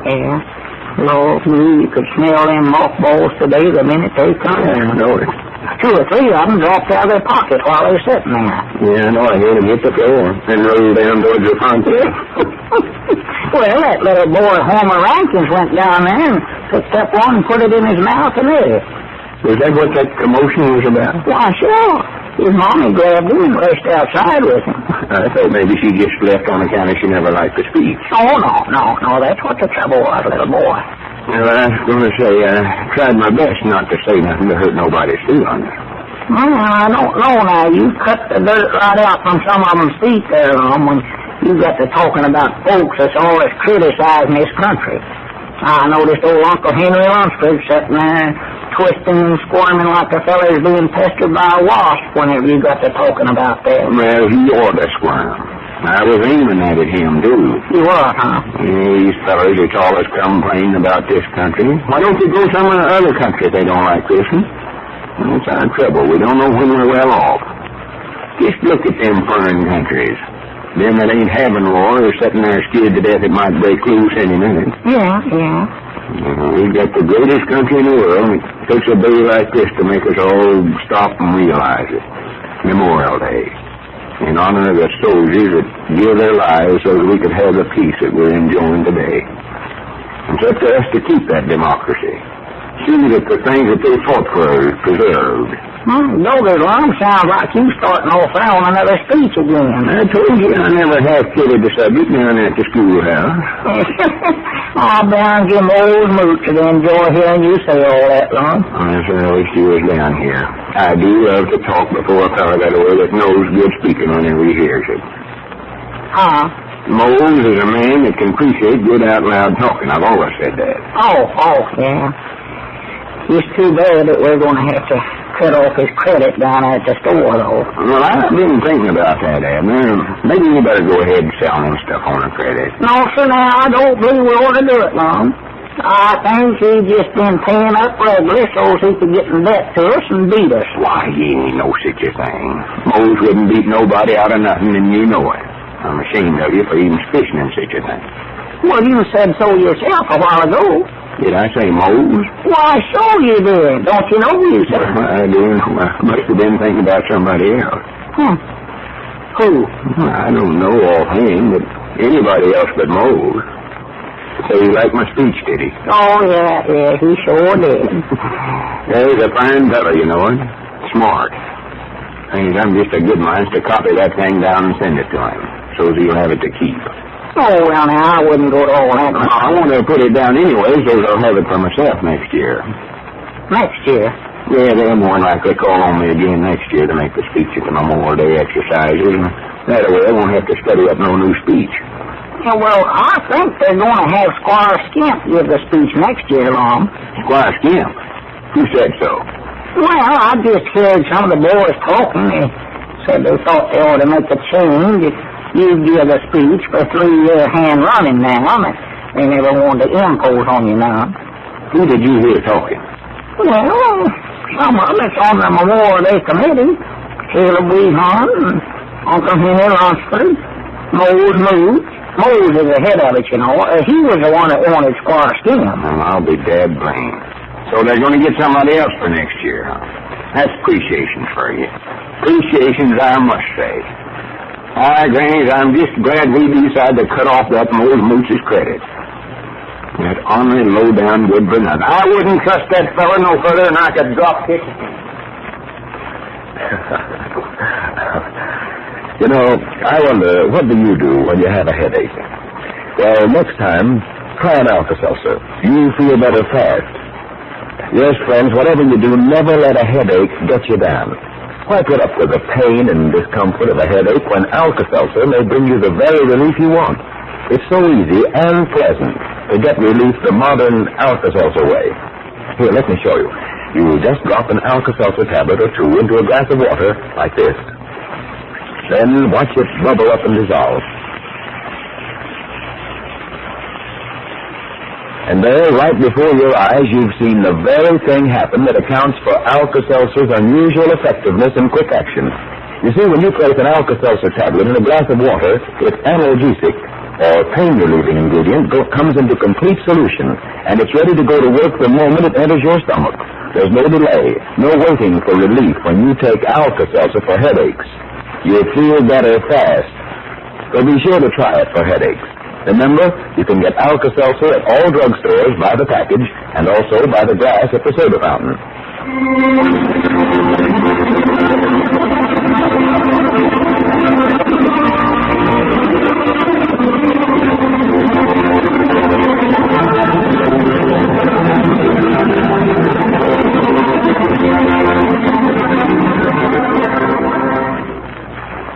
Lum and Abner will be back with you again with their own program next Monday evening.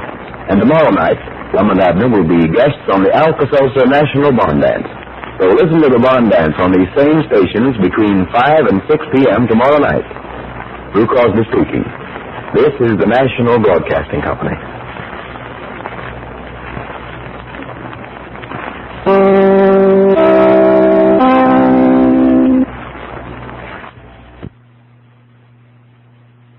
Stay tuned next for the adventures of Superman. Presenting the transcription feature, Superman.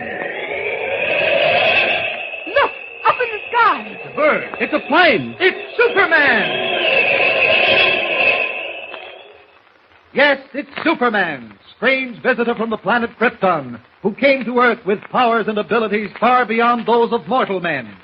Superman who can leap tall buildings at a single bound, race a speeding bullet to its target, tend steel in his bare hands, and who, disguised as Clark Kent, mild-mannered reporter for a great metropolitan newspaper, fights a never-ending battle for truth and justice. And now to our story. When we last saw Clark Kent, he and the Secret Service man Lewis and an old caretaker were approaching a small shack on the edge of a cove. Lewis had separated from them and was advancing toward the shack along the beach. Kent and the caretaker were taking a narrow, tree-shaded path through the brush. Darkness hangs low over the water, and the silence is broken only by the shrill chirping of crickets. How many men did you say you saw pushing that car into the water? Well, I didn't say, mister, but I recollect there was two. Uh-huh. They waited till she sunk, then they went into the shack. I got a feeling that maybe it's them foreign fellas who was using the big house on the cliff.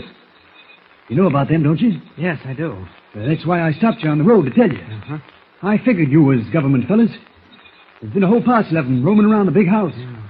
Now, we better go easy now. We're nearing the shack. Where's that Secret Service fella? I can't see him from here, but he's approaching the shack from the beach. Well, we're about as close as we can get now without busting in. See anything? No, not a thing. I'll try the door. You better be careful, mister. Drop down! I'm hit, mister. Easy now, take it easy. I knew it. I knew there'd be trouble. Where were you hit? Here. Right here. Over the heart, that's bad. I'll get you to a doctor, don't worry. Now, you'll be all right. No, I can't move. Steady now. I won't last long. Not very long. Not very. Oh, he's gone. I suppose I should tear into that shack at Superman and make them pay for this. But that wouldn't get me what I want. Deutsch may be the brains of this gang, but I need him to lead me to the rest of them. I wonder where Lewis is. He must have heard those shots. That should bring him running. Oh, probably shooting at him, too. Well, I've got to get inside that shack as Clark Kent. It's the only way I can learn anything. I give up. Stop shooting. Come forward with your hands in the air. All right. He had you front with 2 guns. Don't try any funny work. Stop where you are. Open the door, Hans. Put the gun in his back. Bring him in. Yeah, Doctor. Go ahead. Inside. All right. Turn on the light, Hans. I have him covered. Jawohl. I have him covered. Jawohl. So, Herr Kent. Again, we have the honor of entertaining you, eh? But this time the circumstances are slightly different, no? The circumstances don't matter, Dr. Deutsch. It's always a pleasure to see you. That, Herr Kent, is what you call sarcastic. I would suggest that you dispense with the clever remarks. Oh. How many men are with you? I'm all alone. You lie. We saw 3 men get out of the car. You are not stupid, Mr. Kent. Well, since you know how many there were, why ask me? Because I choose to, and I expect an answer. Where is the 3rd man? The 3rd? You heard me. They have accounted for you as the Secret Service man, Lewis. Where is the 3rd? Well, if you must know, you murdered him. He's out there in front of the shack. Who is he? Just a harmless old man, a local resident. Well, he is certainly harmless now, even if he was not before. I... Keep your hands up. Search him, Hans. Edison bewaffnet. Good. You may lower your hands, Mr. Kent. Thank you. Keep a sharp lookout at the window, Hans. Yeah. Well, you've got quite a setup here, Dr. Deutsch. Shortwave sending and receiving set, photographic apparatus. And what's that big control board with all the fancy dials? That is none of your business, Herr Kent. Oh. You know, by all that is right, I should shoot you down like a dog. Well, what are you waiting for? You've got the gun. No? You are worth more alive than dead, at least for the present. I have a few scores to settle, and you will help me settle them. Really? Yes, really. After that is done, you will suffer the penalty of having interfered with my plans. I suppose Mr. Lewis will suffer the same penalty. There is no question about that. Where is he? In a safe place. Enough of these questions. I will ask a few. I understand Miss Lane met with an accident. Is that true? No. No, it isn't. Fortunately, we found the bomb in time. Huh? Hans, you hear that? Yeah, Doctor. I hear it. That is too bad. We will have to devise another method. What is that? A storm, Herr Doctor. Contact Schmidt by radio. Tell him we will send the plane over within the hour. Yeah, Herr Doctor. You must have quite an organization, Deutsch. More than you can imagine, Herr Kent. That is why we cannot lose. You will see shortly how well organized we are. But first, let me have the papers from your pocket. What for? Never mind. Give them to me. All right. Here they are. You have here what is called a police card with your signature on it? Yes. Good. Well, Hans? The tubes are booming, Doctor. I will call him now. 649, Hand open. 649, Hand open. 649. With Kent a willing captive in order to learn more about Deutsch and his gang, and the whereabouts of Lewis a mystery, the little shack on the cove is a scene of tense drama as a storm breaks over it. Meanwhile, back at the Daily Planet office, Lois Lane is still working on the report. Jimmy, you still here? I thought Mr. Kent told you to go home. Well, he told you the same thing, Miss Lane. Well, I have work to do. Now run along home. Well, I'm not tired. Oh, Miss Lane, a messenger just delivered this envelope from Mr. White. It's marked important. Let me see it. Editor Perry White, Daily Planet Building. Important. Deliver at once. No, to be sending an important message at this hour. When did Mr. White leave, Jimmy? Oh, a long time ago. Oh, maybe I'd better open it. Typewritten. Jimmy, it's from Clark Kent. No fooling. Listen. Dear Mr. White, I need your help. Please come at once. I have drawn a map to show you where I will meet you, Clark Kent. Well, there's a map, all right. Gee, what do you think it is, Miss Lane? I don't know, but I think I'd better call the police. Well, I wouldn't do that if I were you. If Mr. Kent wanted the police, he would have asked for them. I need your help. Please come at once. I'll call Mr. White. Hate to do it at this hour. Oh, wasn't Mr. Kent supposed to go to the naval base with that Secret Service man? So I understood. Oh, gee, according to this map, he's nowhere near there. Wait a minute. Let me see that map. Good heavens, you know where he is? No, where? About half a mile away from that house on the cliff. The house Dr. Deutsch was using as a hideout. There's no answer, Mr. White. Well, I don't know what to do, Jimmy. I know what I'm going to do. What? I'm going down there to help Mr. Kent. Jimmy, don't be silly. Give me that letter. Jimmy. So long, Miss Lane. See you later. Jimmy, come back. Jimmy.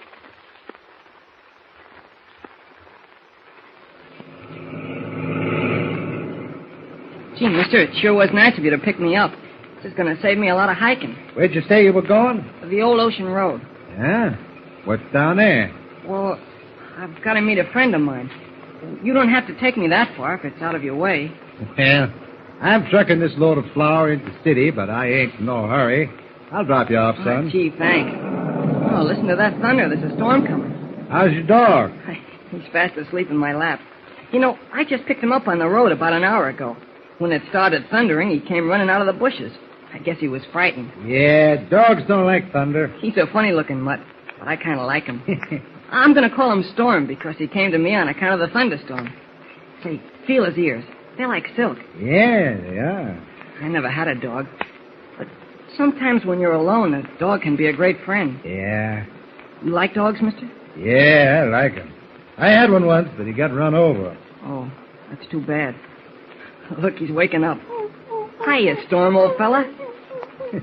He sure sounds happy, doesn't he? Yeah, he does. Well, we turn in here. Old Ocean Road's up a way. It's a funny place to meet anyone. Well, you see, it's a special friend of mine. Oh, it's all right, Storm. Don't be frightened. Well, here you are. Old Ocean Road. Well, thanks a lot, mister. Right. Call out, Storm. Come on, hop down. Attaboy. Yeah, I don't see nobody waiting for you, son. Oh, well, my friend must be around somewhere. I'll find him. Storm, come back. Hey, Storm. Oh, he ran into the woods. He's chasing a rabbit. I've got to find him. Storm. Wait, I'll help you look for him. Storm. Hey, Storm. He went that way. Come on, son. Here, Storm. Here, Storm. Well, that ought to bring him back. Oh, I see him. He's down at the water. Maybe he's thirsty. Ah, that's salt water, boy. Hey, what's that big thing down there? What? It's a seaplane. Look at the size of it. Now, what do you suppose a seaplane's doing there? Gee, I don't know. Here, Storm. Here, boy. Something about that seaplane your dog likes. Look at him. He hopped up on the wing. Hey, Storm, get down off there. Storm. Nothing doing. Look at him. He hopped right into the cabin. I got to get him out. Can you lift me up on the wing, please? I guess so. Don't fall off. That water's plenty deep there. Here, get a grip on my shoulder. Okay. There. That's it. Up you go. Okay. Watch it now, son. Don't slip. Oh, I'm all right. I'll crawl along to the cabin. Darn that dog. If he wasn't such a funny-looking mutt, I'd leave him here. But nobody else would want him. How you doing? Swell. I'm climbing into the cabin. Storm, where are you? Gosh, it's dark in here. Storm! Oh, where'd he go? Storm! Oh, there you are. Come here, you crazy pooch. Storm, look out. You'll get me. Ouch. Right into the instrument panel. Gosh, what happened? We're taking off. Help!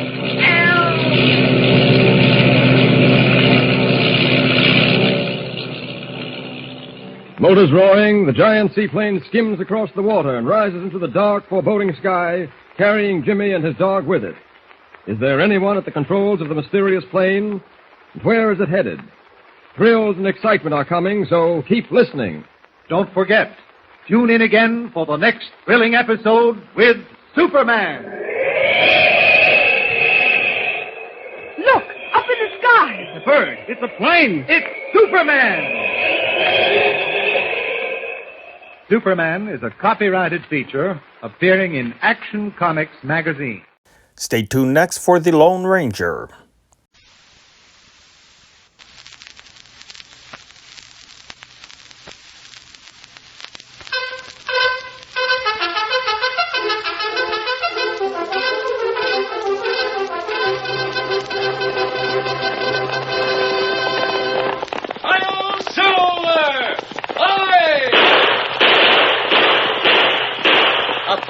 With the speed of light, a cloud of dust, and a hearty hi-yo silver, the Lone Ranger.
the early days of the western United States, the trail towns ran wide open, crowded with cattlemen and cowboys, gamblers and outlaws.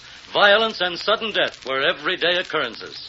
At times, no one could be found who would accept the office of sheriff, and it was not until the masked rider of the plains started his great fight for justice that law and order were brought to the lawless boom towns.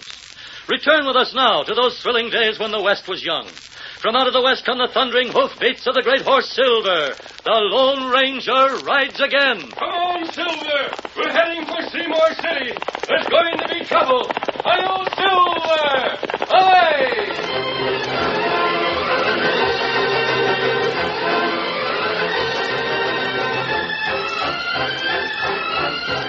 Alice Ames looked neither to the right nor the left.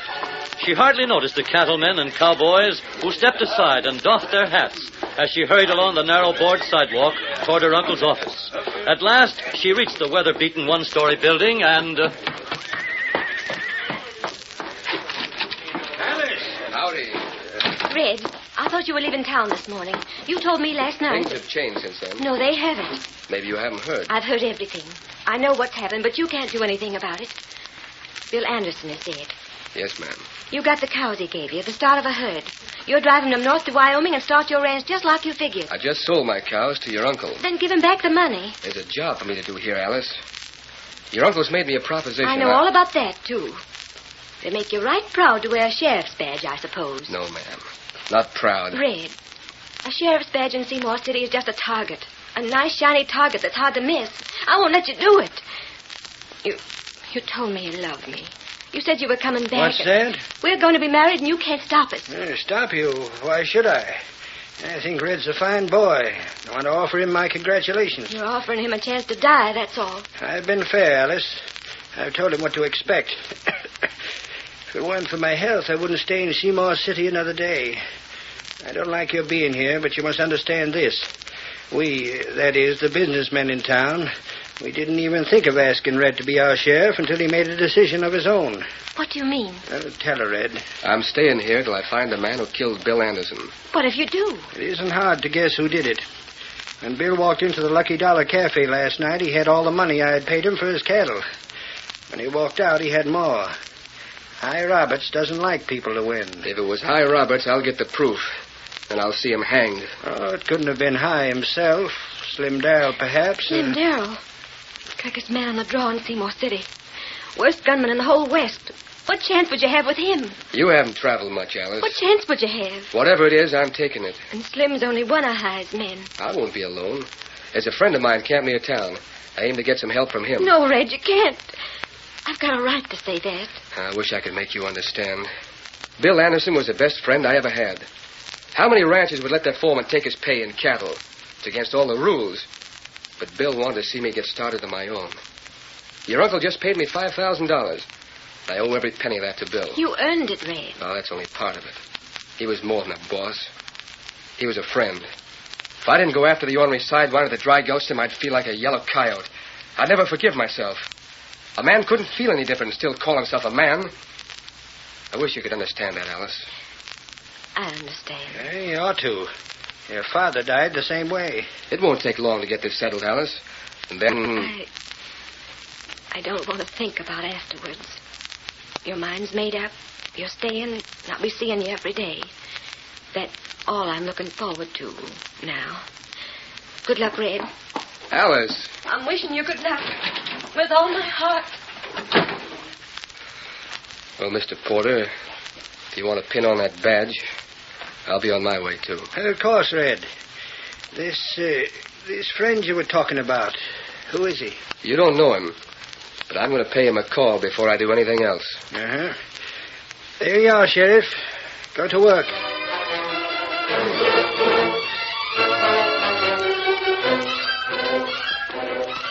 Well, that's the story, Masked Man. I don't know anything more. How do you plan to start? Go and see Hi Roberts. Miss Ames didn't exaggerate, Red. He has a lot of men working for him. That's right. What would you say to him? Well, I'm going to ask him to turn over the man who killed Bill Anderson. I guess I'll be moseying along. You don't aim to change your camp, do you? No, Red. You'll be able to find one of us here most of the time. It's a good spot. Plenty of cover in these woods. Adios. Adios, Masked Man. Hit it, boy. Kimasabi. Yes, Tonto. We talk low. Something wrong? Thought to hear noise not far from camp. Maybe somebody follow Red. It's possible. Here, Silver. Here, Scout. We ride away. We'll make it seem as if we are. If there's someone hiding in the woods, we'll let them think we're going after Red. Whoever it is must have come from town. We'll take cover on the trail and wait for him. That's a good idea. Come on, Silver. Get him up, Scout.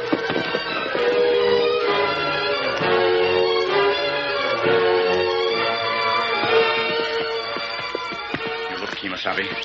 Him break from wood now. Can you make out who it is? That breed named Pancho. He works for Roberts, doesn't he? We'll stop him and see what he's up to. Come on, Silver. Get him up, Scout. Him see us. Cut away from trail. We'll catch him. Rein up there. Get up there. Rein up or I'll shoot. No, senor, no. I know what you say.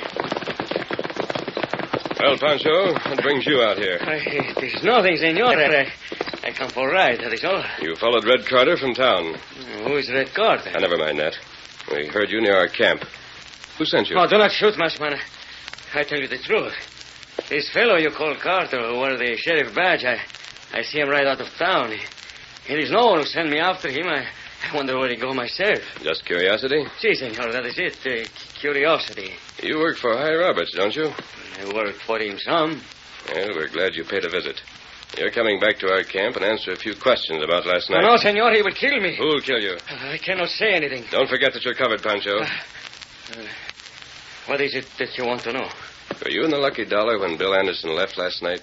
See, but I am one of 100, senor. Did anyone follow him? I cannot tell you. It would be worth my life. Was it High Roberts? No, not him. And Pancho is not afraid of Roberts. He is not the man with the gun. The other one is. You wouldn't be talking about Slim Darrell, would you? No, I did not say it. I did not say anything. You said there were hundreds of people in the cafe. If Slim Darrell went after Anderson, plenty of others must have seen him. We can find out from them. Oh, but it was not by the front door he left. No, I did not mean that. That's all, Pancho. We won't keep you any longer. I ask for your protection, senor. You have tricked me into saying too much. It will not be safe for me in town. Let me stay with you. Let me work for you. You aren't in any danger. The fact that Slim left the cafe doesn't prove that he shot Anderson. Now, if you'd seen him do it... Oh, no, senor. I saw nothing. On your way, then. You will not tell the sheriff what I have said. We make no promises. Hurry up. See, get up. Tonto think maybe Pancho see Anderson get shot? So do I, Tonto. We're both going to town. You follow Pancho, and I'll keep an eye on Red. You wear a mask? I'll wear a disguise. We go back to camp. Tonto fix one plenty quick. All right, Silver. Get him up, Scout.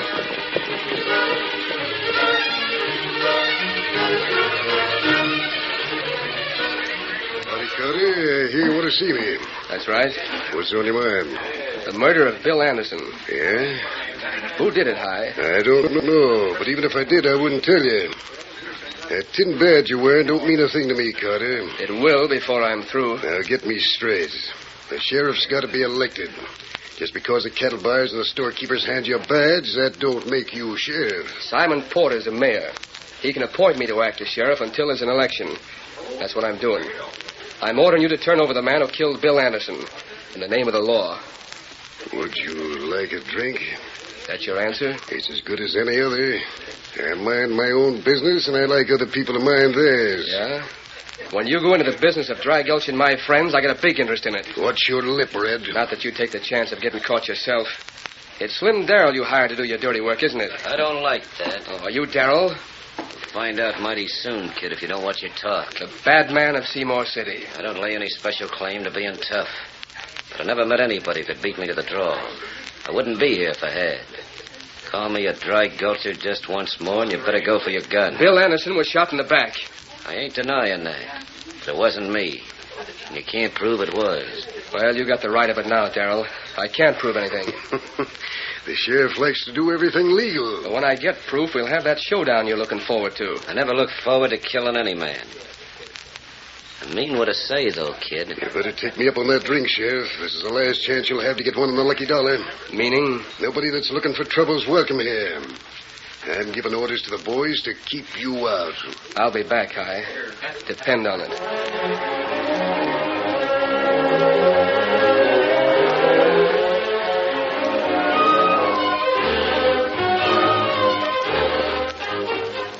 The worst part of it is that Roberts is right. You've got a lot of nerve calling yourself a sheriff. Why don't you start using your brains? You're acting like a stray woolly in a pack of wolves. It isn't as bad as that, Red. Huh? A job like this takes a little time. You can't expect evidence to drop in your lap. You're... Yes, that's Red. My face is disguised. I was in the cafe when you talked to Roberts and Darrell. I'm glad you remembered your badge. Where are you going now? To Simon Porter's office. Quick, around the corner of this building. Gone, that was a close one. Somebody tried to pick me off. I'm not sure. The bullet hit about 6 feet above our heads. Where'd it come from? The second story of that empty warehouse across the street. I saw the barrel of the rifle. Are you coming with me? Or... Yes, Red, but we aren't crossing the street here. We'll circle around the back of this building and cross down below. Then we'll head for the back door of the warehouse. Come on.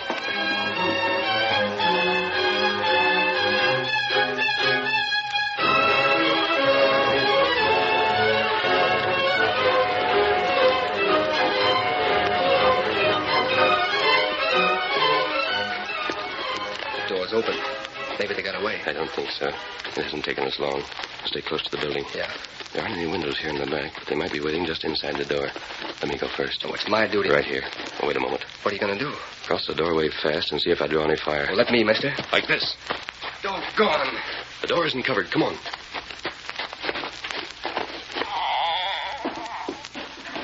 It's dark in here. All the windows are boarded up. Not on the second floor. Take it easy, Red. Hear anything? No. There. That was somebody running up the stairs. Follow me. They'll have the stairs covered. They'll be waiting at the top. There's a turn. We can get as far as the landing. You're the sheriff, Red. Order them to come down. They won't, but... Come on down or we open fire. Now what? Keep your word. But we can't shoot around the corner. If we keep close to this wall, you can ricochet the bullet off that one. Yeah. I've seen it done. But the first shot will be another warning. I'll fire it. No, Red, don't! Alice! The girl. It's Alice Ames, Simon Porter's niece. Oh, Red. Was it you that fired that shot? Yes, I should have known it wouldn't work, but I wanted to make you realize this won't be the last time you'll be shot at, and the others, they'll shoot to kill. Listen. What? That's Tonto's whistle. It came from down the street that way. That's where Simon's office is. 3 times. It means he's in danger. Lead the way, mister. Red, please. Come on, we've got to hurry.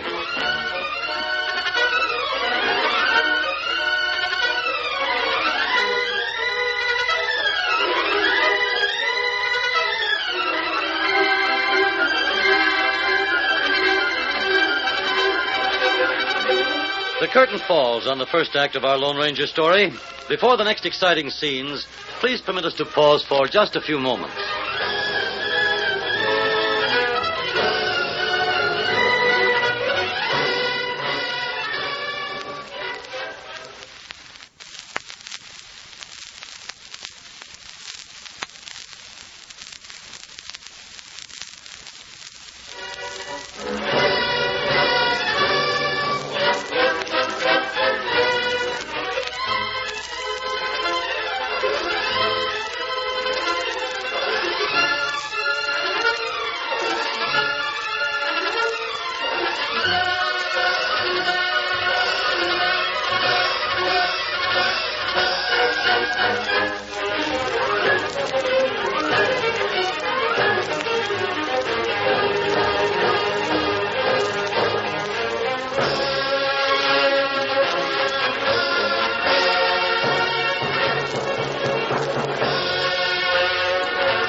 Now to continue our story.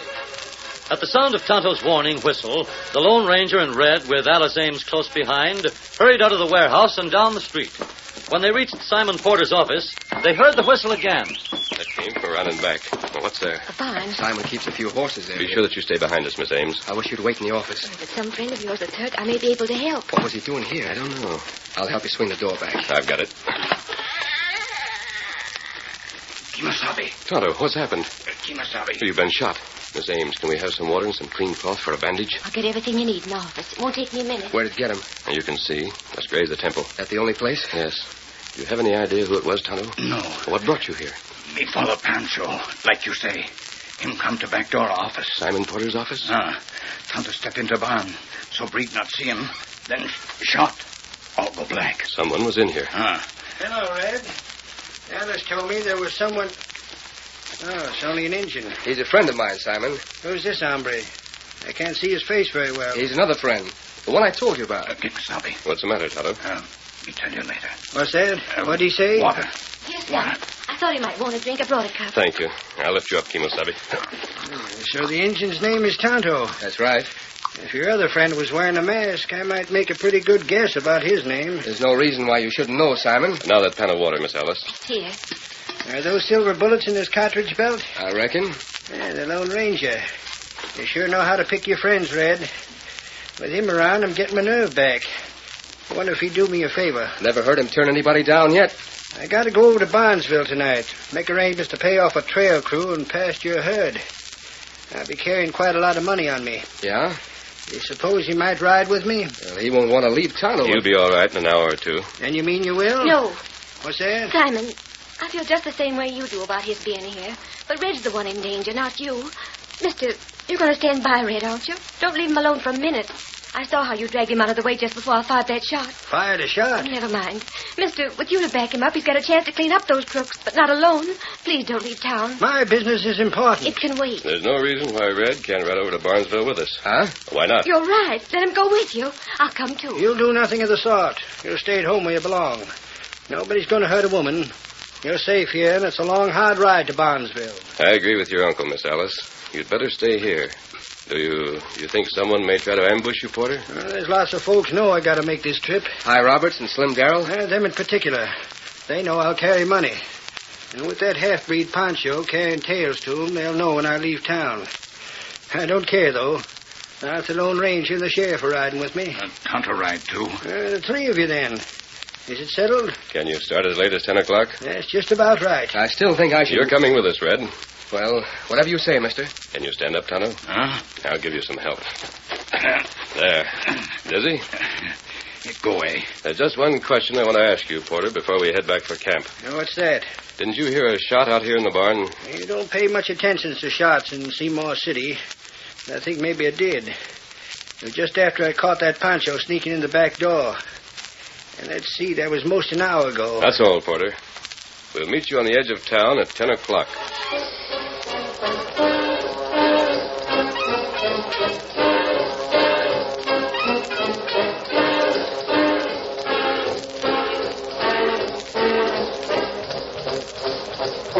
By nightfall, Tonto had regained his strength, and the Lone Ranger had removed his disguise.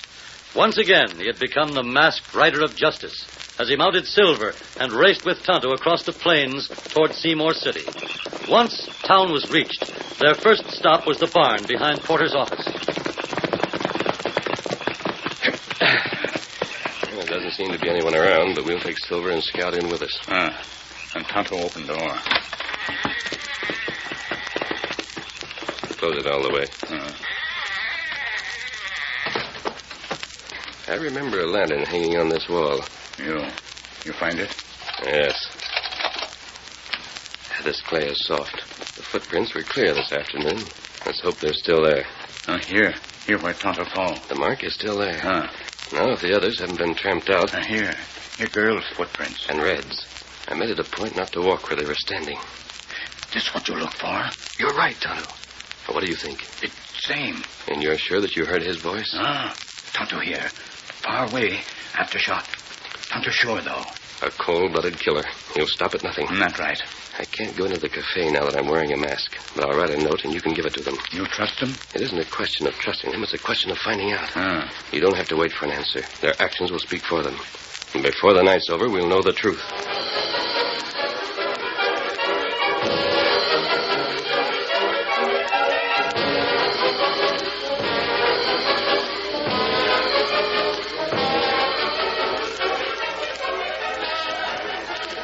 Slim, there's an Indian coming over here. Bandage on his head. You know him? Never saw him before in my life. This for you. Something wrapped up in paper.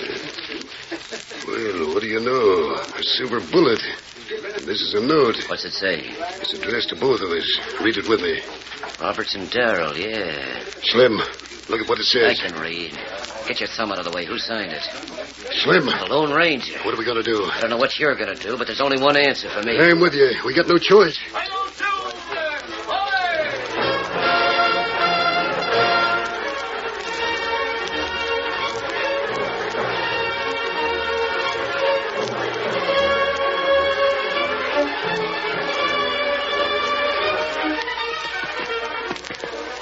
Well, Alice, you're trembling like a leaf. Red, I'm feeling about this trip. Don't go with Simon.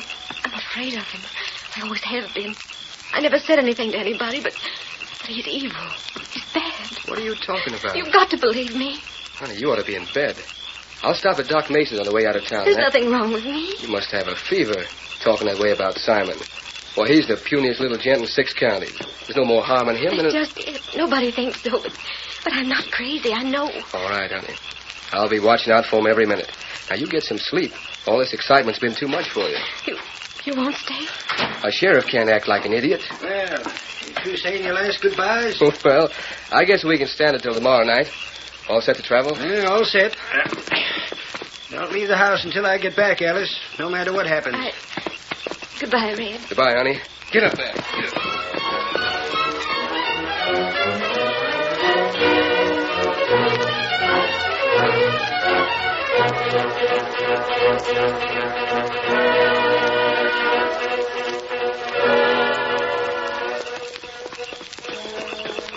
It sure gives me a safe feeling traveling with you, masked man. I'm glad. Lots of moonlight.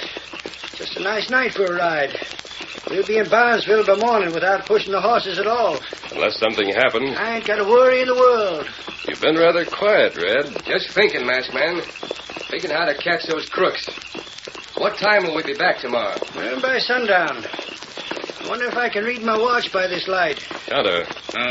What you say? Tonto can tell the time by the stars. So that's what he's studying. Well, Injun, let's have it. Let's see if my watch checks with him. It's midnight.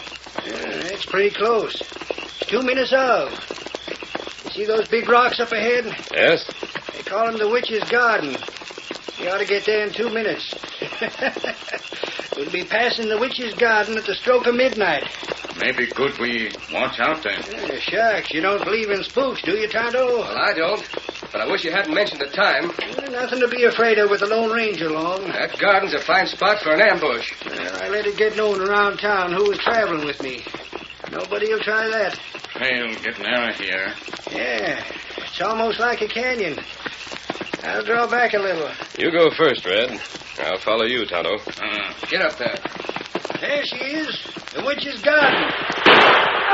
It's an ambush. Masked man, what have you done? My hand. You weren't hurt. You shot him. Keep an eye on the rocks, Tonto. It's all right. And not shoot this way. You shot Simon. I only knocked the gun out of his hand. The gun? Yes, Red. He wanted me to ride ahead of him because he planned to shoot me in the back. And Alice was right about him. If you have a pair of handcuffs, I'd advise you to use them. I sure will. You made a mistake when you tried to kill Tonto this afternoon, Simon. Why did you do it? I knew who he was. I should have finished the job, that's all. But you haven't got out of this yet. Masked man, there's a gang riding this way. Go for your guns. Hold your fire. That's Hi Roberts and Slim Darrell in the lead, Simon. Huh? You wanted them to be blamed for the murder of Bill Anderson, didn't you? They did it. You did it. You and Pancho. No, I didn't have anything to do with it. Maybe you're right about the half-breed. I can't answer for him, I can answer for you. It is a lie that I killed Anderson. It is you who do it, Pancho. See? Shut up, you fool. Let me not Hold him higher. I got him. Just keep on talking, Pancho. He tried to double-cross me. I double-crossed him plenty. It is not the first time he has killed a man after he buy his cattle. He killed Miss Alice's father the same way. His sister's husband. There is no worse snake in the whole West, and I'm glad I'm through with him. You hear that, Senor Porter? No more do you wipe your feet on me. You will hang. You're right there, but you're going to jail yourself, Pancho. Yeah. Here's some handcuffs to make you believe it. Yeah, he's your prisoner, Red. I sure had you two pegged wrong. You took Simon's word for their guilt. I gave them a chance to clear themselves by helping us tonight. How many men did Pancho have with him? 3. The boys have got them. And, Red. Yeah? Law and order means just as much to my business as to anybody else here in town. Me and my boys are back in your play whenever you need us. We may not have such good reputations, but we only use our guns when we have to. Maybe you'll make that never. I'll do my best, Hi. Only I don't deserve credit for this work tonight. Simon Porter was the last man in the world I'd figure for a killer. It took the masked man to see through him. And where is he? He rode over that way with the Indian. They've gone. You sure? You can still see him. Riding into the west. Burning the wind. Well, even if he can't hear me, I gotta say it or I'll bust. Thanks, masked man. Thanks for everything.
story you have just heard is a copyrighted feature of the Lone Ranger, Incorporated.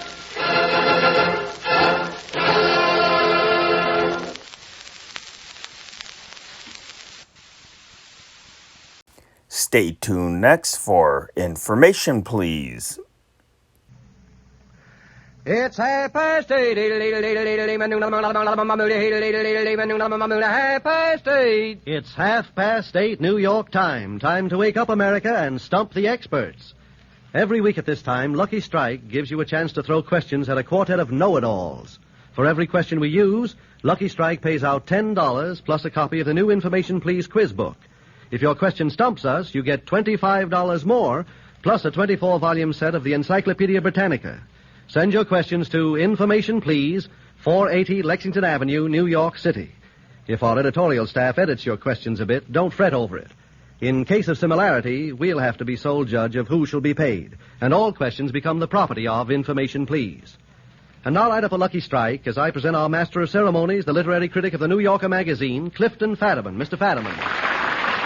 Ladies and gentlemen, as always, Information Please is a completely spontaneous and unrehearsed program. And our experts this evening consist of that doughty duo, the sports expert John Kieran and the New York Post's conning tower man, Franklin P. Adams, together with two charming guests, Jan Struther, author of Mrs. Miniver. Miss Struther has been with us before, as you may remember, and Cornelia Otis Skinner, famous both as writer and actress, who has just starred on tour in Somerset Maugham's Theatre, which is scheduled to arrive in New York in October. Now remember, for each question that's missed, Lucky Strike rings up $25. And that's paid out to the sender, plus 24 volumes of the Encyclopedia Britannica. We're off, but before we really get going, Mr. Kieran and Mr. Adams, I would like you to give me your word of honor as gentlemen that you will not act this evening like gentlemen. That you will not be chivalrous toward either of these fair ladies. I can't do that all of a sudden. Well, now, I'll give you about 30 seconds to rehearse it. We have to play completely fair and square. If you know anything, say so. And don't give Miss Skinner and Miss Struther any advantages which they do not possess by nature, which is plenty. The first question comes from Mrs. T.S. Gray of Dodge City, Texas. Get 2 out of 3 if you can. Answer each of these questions from famous poems by quoting the succeeding lines in which the answers are given. I'll give you the question. You give me the answer. The first question is, who has seen the wind? Miss Skinner. Neither you nor I. Yes, what's it from, Skinner? I don't know. You don't have to. No. That's very good. Well, when something is something, or something is passing by, I know that. Yes, the last part sounds a little bit like Mr. Adams in his best. It is from Christina Rossetti's poem, Who Has Seen the Wind? How many of the rest of us knew that? Did you know it, Mr. Kieran, Mr. Struther, Mr. Adams? If I had, I wouldn't say so. Well, I can see how you're going to act all evening, Mr. Adams. Thank you, Miss Skinner. That's very good. Now, how about the next question? What does little birdie say in her nest at peep of day? What does she say, Mr. Adams? You're stepping out of your role, Mr. Adams. Wait until I'm a little stronger, or words to that effect. Yes, I don't Then I'll fly away. Yes, that's a rough and ready transcript. Miss Struther? Well, that didn't scan so good, but I think it said, let me grow a little stronger. Yes, Till my wings are a Let little me longer. grow a or little something. longer Yeah. till my wings are something stronger. That's right. That's one of the answers. Let me fly, says little birdie, mother, let me fly away is another answer. And it comes from what poem, Mr. Adams? I think it was written by Tennyson. Yes, in an off moment. And what's the poem called? What does little birdie say? Yes, you never would have suspected. How about this question? Is it weakness of intellect, birdie? We've had a lot of birdies tonight. Is it weakness of intellect, birdie, I cried? Miss Skinner? Or a rather tough worm in your little inside. Yes, that's how the question goes on. What's the answer? Well, he just replied Titwillow. Yes. No, he didn't. He replied more than that. Mr. Adams. Oh, Willow, Titwillow. That's right. Oh, Willow, Titwillow, Titwillow. Titwillow. Yes, we're very exact in this program, I'm Miss sorry. Skinner. That's doing very well. Thank you very much. Now, how about this one from J.A. Cope of Ithaca, New York? Get all on this. This is a question about the wives of Henry VIII. We will dwell on them for just a moment or two. Which of Henry VIII's wives was the mother of the following? Which of them was the mother of Elizabeth? Queen Elizabeth. Miss Skinner. Anne Boleyn. Anne Boleyn, yes. And I'm always glad to find out someone who knows how to pronounce Anne Boleyn, whom I always call her Anne Bullen. That's wrong, isn't it? No, I think she's called that by experts, but Most people know her as Anne Boleyn. Oh, no, just by MCs. How about the mother of Mary? Which of the wives was the mother of Mary? Now we have only one hand raised, Miss Skinner. Catherine of Aragon. Catherine of Aragon, yes. And which of them was the mother of Edward VI? Any other hand but Miss Skinner? Miss Struther, you needn't be gallant. Miss Skinner? Jane Seymour. Yes, Jane Seymour. Perfect on Henry VIII's wives. Your specialty, is it? Well, I think I should know that. Irene Holland of Hamilton, Ontario, sends this one in. Get 2 out of 3 if you can. Now, in the homes of what fictional characters might you be visiting if you found these unusual situations, if you found the following going on? Suppose you came in the door and saw a man throwing his boots at his wife as she was praying. In whose house would you be, Mr. Kieran? In the house of Mr. Cruncher, Sr. Yes. He's in The Tale of Two Cities by Charles Dickens. First name of Mr. Cruncher? Jerry. Jerry is right, yes. And he had this odd habit of throwing boots at his wife when she prayed. How about this situation? A father is introduced to his children by a professor of Greek. In whose house would that be? Father is introduced to his children by a professor of Greek. Caught you on that, have I? You haven't been to the movies lately, any of you. You've been out on tour, Miss Skinner. Miss Struther, you've been busy. Don't go to the movies? Very often. I don't Have you seen Mr. Bernard Shaw's Major Barbara lately? No. Remember that now?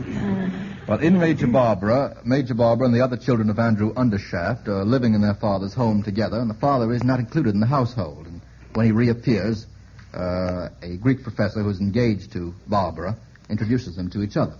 How about, that gets us one wrong, we have to get the next one right. In what home would you find the children being beaten before bedtime? Miss Skinner. The old lady who lived in a shoe. Yes, you needn't be so polite. We say woman on this program. The old woman who lived in a shoe. That's quite right. What are the lines which would... She had so many children she didn't know what to do. Yes? She, wait a minute. She gave them some water without any bread. No, something without any bread. Not Whipped water. them all sound incident in the bed. Yes. What'd you give them without any bread, Miss Struther? Butter without any bread. Broth. No, Broth. not butter. What a messy thing, Miss Struther. Butter without any bread. Broth, of course. Broth. Yes, thank you, Mr. Adams. Whip them all soundly and put them to bed. Well, you ladies and gentlemen are doing too well this evening. Let's see what you can do with this one. From Catherine Hanley of New Orleans. Can you recite, let's say, 4 lines of poetry in which theatrical terms are mentioned? Any theatrical term at all, mentioned in any way. 4 different lines of poetry. Mr. Kieran, start us off. All the world's a stage. W. Shakespeare. Yes, if you went on with that, by the way, what would you get? Players. You bet. And what other theatrical terms? Just keep going, Mr. Kieran, and you'll answer the whole question. Parts. Acts. Yes. Exits, entrances. That's right. Yes, the... Get them all right in that one quotation? All right in that one quotation, as Mr. Kieran points out. Miss Struther. If all the world were ham and eggs. I resent that. That's very good. Very good. That gives us 2. I don't know how it goes. Angels and earthly creatures. Angels and earthly creatures. There is such a line. I don't know who wrote it. Angels, certainly a theatrical term. Wouldn't you say so, Miss Skinner? But I couldn't give 4 lines. No. I asked for 4 separate lines. Oh. Now, one more. Any theatrical term at all? Miss Struther? Oh, wait a minute. Miss Skinner? Oh, for the wings of a dove. Wings, yes, very good. Sure, that will do. Mr. Kieran? I am thy father's ghost. The ghost walks in the theater. Ghost, that's true. Although lots of other places, too. Miss Struther, did you have another one? Oh, I was only going to say greenery, yellery, grosvenor, gallery, foot in the grave young man. Gallery is very good. Show me the way to go home. Oh, we're getting good. Very good. Thank you, Mr. Adams. Now, from Henry Thomas of Franklin, Pennsylvania, comes this question. Get 3 out of 4. It's a current events question. Each of the following took part in the recent sinking of the Bismarck. Give the correct naval classification of each. Sheffield. Sheffield was what? Mr. Kieran? I'm going to name 4. Name the other. All right. Name the others. I will. Here they are. The Sheffield, the Ark Royal, the Catalina, and Zulu. Now, they differ. The Ark Royal is an airplane carrier. That's correct. The Ark Royal is an aircraft carrier. That's quite right. Catalina is a type of airplane. That's quite right. That gives us 2. That leaves the Sheffield and the Zulu to There's be probably a accounted for. cruiser and a destroyer. Which one is which? Mr. Kieran, you'll have First is the destroyer. The first what? Named. Which did I name first, Mr. Adams? Sheffield. The Sheffield is a destroyer. Yes. And the Zulu is a cruiser. Yes. That's wrong. I'm sorry. It's just the other way around. The Sheffield is the cruiser which made the first contact with the Bismarck during the chase, and the Zulu is one of the 3 destroyers, of which the other 2 were Cossack and Maori. I'm afraid that loses us $25 and a set of the Encyclopedia Britannica. Thank you. Now, the next one from Mrs. J. William Taylor of Birmingham, Alabama, is a 2 out of 3 question. It's a rather simple musical question, ladies and gentlemen. The pianist is going to play 3 well-known songs. The lyrics, in each case, were written by distinguished poets. Can you name the poet responsible for the words? Let's have the first. Mr. Kieran's hand was up at once. Mr. Adams' hand, thank you. Mr. Kieran, will you start us off? It's Sweet and Low Yes. by Tennyson. That's quite right. You know who wrote the music? No, I don't. The music, which is very lovely, too, is written by someone who never gets any credit. A gentleman by the name of Barnby. B-A-R-N-B-Y. Now, let's have the second. Oh, we have several hands. Mr. Struther? Thomas Moore. Who wrote... what's the song? The Bay of Dublin. Last Rose of Summer. Last Rose of Summer by Thomas Moore. That's right. And who wrote the music? Mr. Thomas Struther? Moore. No, he Balfe. did not. I beg pardon? Balfe. No, Balfe did not write it. Mr. Skinner? It's from an opera, isn't it? No, that's the other one. That's Oh, that's Bohemian Girl. Well, it's a fellow named Trad, T-R-A-D, period, Mr. Adams, otherwise known as traditional. We don't know. We don't know who wrote the music. Let's have the third and last.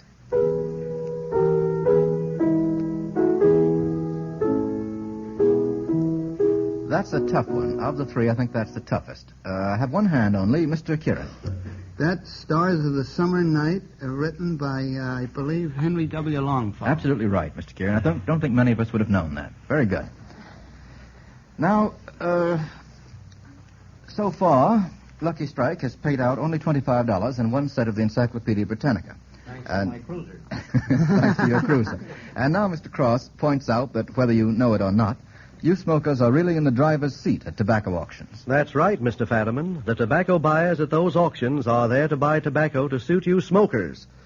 Because you want a milder, lighter smoke today, the lighter, milder tobaccos are bid up and up so that they cost more.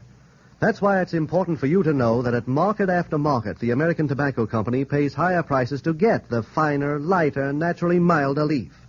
For example, at Richmond, Kentucky last season, American paid 27% more per pound for the tobacco it bought for its cigarettes and other tobacco products.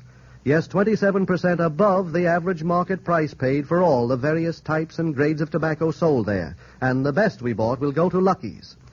So next time you step up to that cigarette counter, remember we pay the price to get the kind of tobacco you like best. Mr. Fadiman, isn't that what's called tailoring to taste? Yes, Mr. Cross, and for your part, you tailored the time nicely. Just 53 seconds. We'll go on with the second half of the program with a question coming from Mrs. Milton Gottlieb of Savannah, Georgia. Get 2 out of 3 if you can on this one. This is about famous literary ladies. Which lady caused a change in climate? Mr. Kieran? The daughter of Ceres.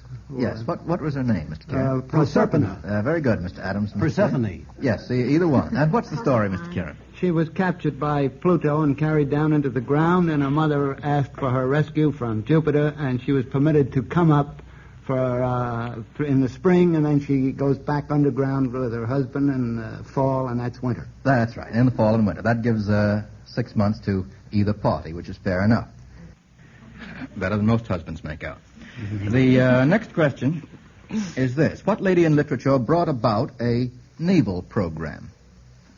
Miss Skinner? Wouldn't you say Helen of Troy? Yes, I would, because it's on the card. That's right. And how would you prove your answer? Well, she brought about the sailing of the Greek fleet to rescue her, bring her back from Troy, and also... Yes, and what's the famous line that tells She launched 1,000 ships. That's right, thank you. Who wrote some ships? Poe. Who wrote the line? Marlowe. Marlowe. That's quite right. One of Marlowe's mighty lines, Mr. Adams. How about this one? Helen, my beauty. What lady caused an entire college student body to commit suicide? Miss Skinner. Isn't that Zuleika Dobson? Yes, it is Zuleika Dobson. And who wrote the... Max Beerbohm. Max Beerbohm. Do you remember how the situation occurred? No, I just remember the mass suicide. Well, I think they drowned themselves, didn't they, Miss Struther? Do you remember? I don't know. I think they all stepped into a yes, lake they fell pool. into... they marched into the... Why did they do so? Why did she drive them to suicide? I don't know. Just turn their heads. She was so beautiful, apparently. That gives us 3 out of 3 on this. And the next one from Mrs. Charles E. Cole of Dardanelle, Arkansas, is a question on which I shall ask you to get all correct. What is the difference in the following? Bouillon, consommé, and broth. Bouillon, consommé, and broth. Very simple question. Repulsively simple. Miss Struther, Miss Skinner, do either of you ever step into the kitchen? No, not very often. No, neither of you care. I don't think there's any difference. Oh, yes, there is. It's just that you've been eating in restaurants. Miss Struther? Broth has all the bits left in it. Consommé is clear, and bouillon is what Sir James Barrie called one of the darling little sillies that is not quite sure which it is. That's a beautiful way of putting it. I'm not sure what you mean by your definition of bouillon, but you're right about the other. Consommé is a clear soup. What's it generally made from, Miss Struther? Consommé? Yes. Can be beef or chicken. Chicken generally, or veal sometimes, can be made from beef. And what's broth made from? What's in it, Mr. Skinner? Lamb, isn't it, usually? Well, I suppose you can use almost any kind of, you can have Lamb beef broth, lamb broth. Lamb broth is made out of lamb. Yeah. That's what I was thinking, chicken broth. Very funny that way. Mr. Adams really knows this stuff. But what has been boiled along with the meat in broth, Mr. Kieran? Barley, rice, other vegetables. And how about bouillon? I don't think we have a very clear idea of bouillon. Mr. Adams, would you step into the breach? Well, it's made from cubes in our house. You have a quickly run house. Well, it's clarified and seasoned stock, as I learn, served as a soup and made from beef, unless it's otherwise stated as such as clam or tomato bouillon. Well, I think that's good enough, Miss Struther and other ladies and gentlemen. How about this one from I'm awful hungry. How about J.M. Gowan's question? This comes from this city. Get 3 out of 4. Now, we all listened last Tuesday night to the president's speech.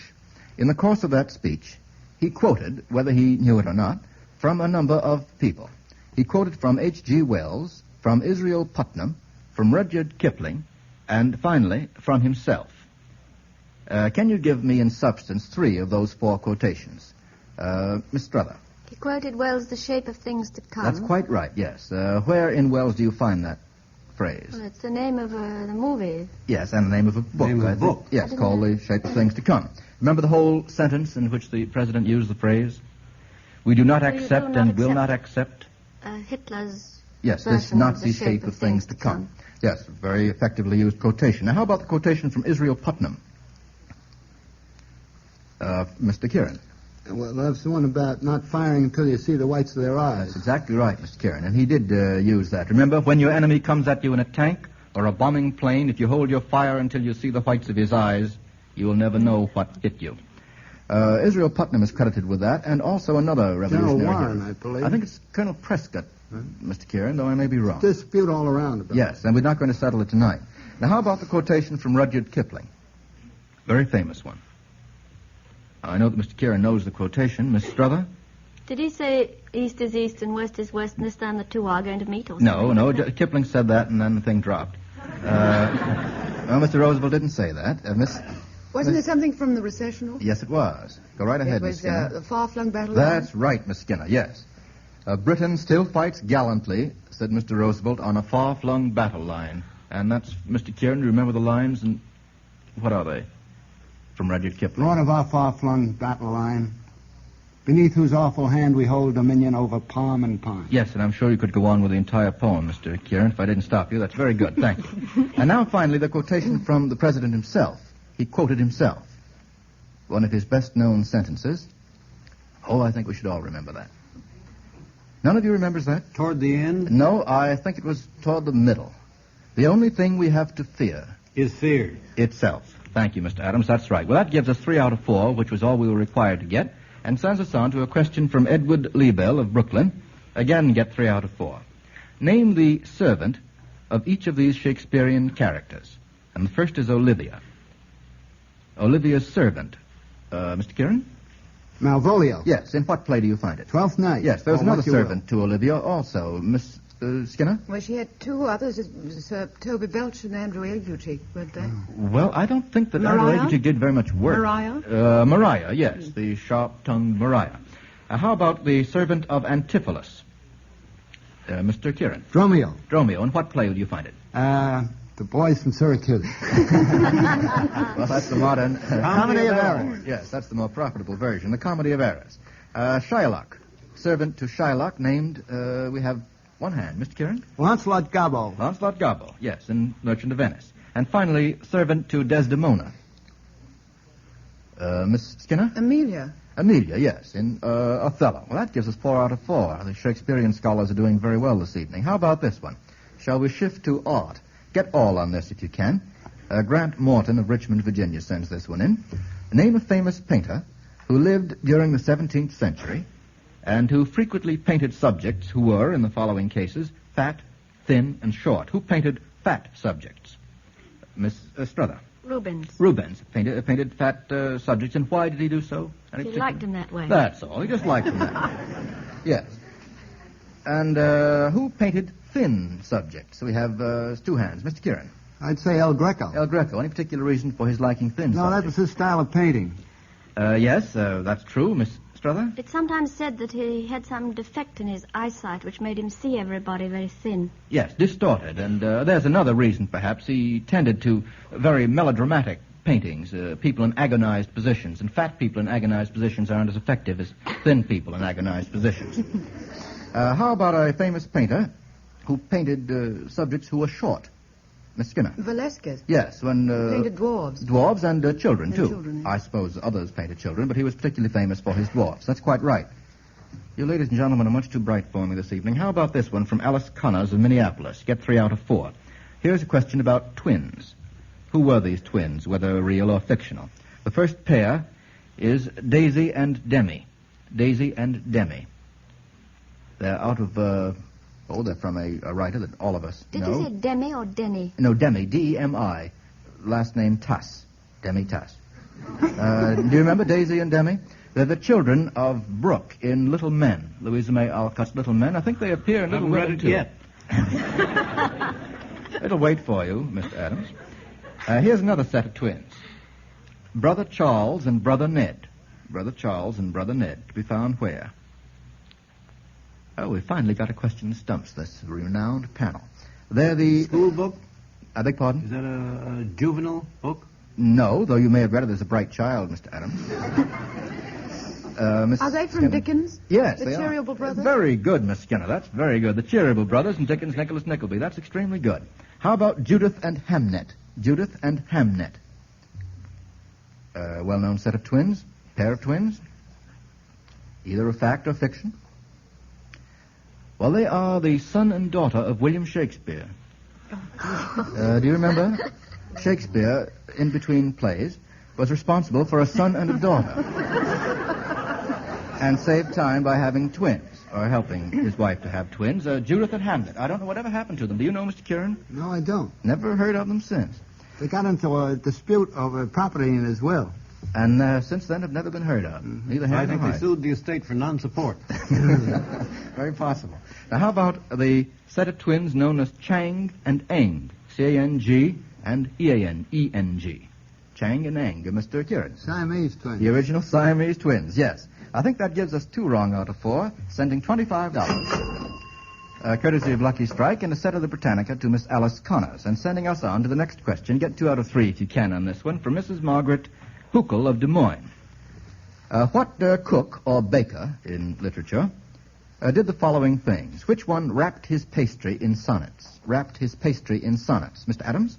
That would be Cyrano de Bergerac. Yes, right on the nose. And what was the name of the cook or baker?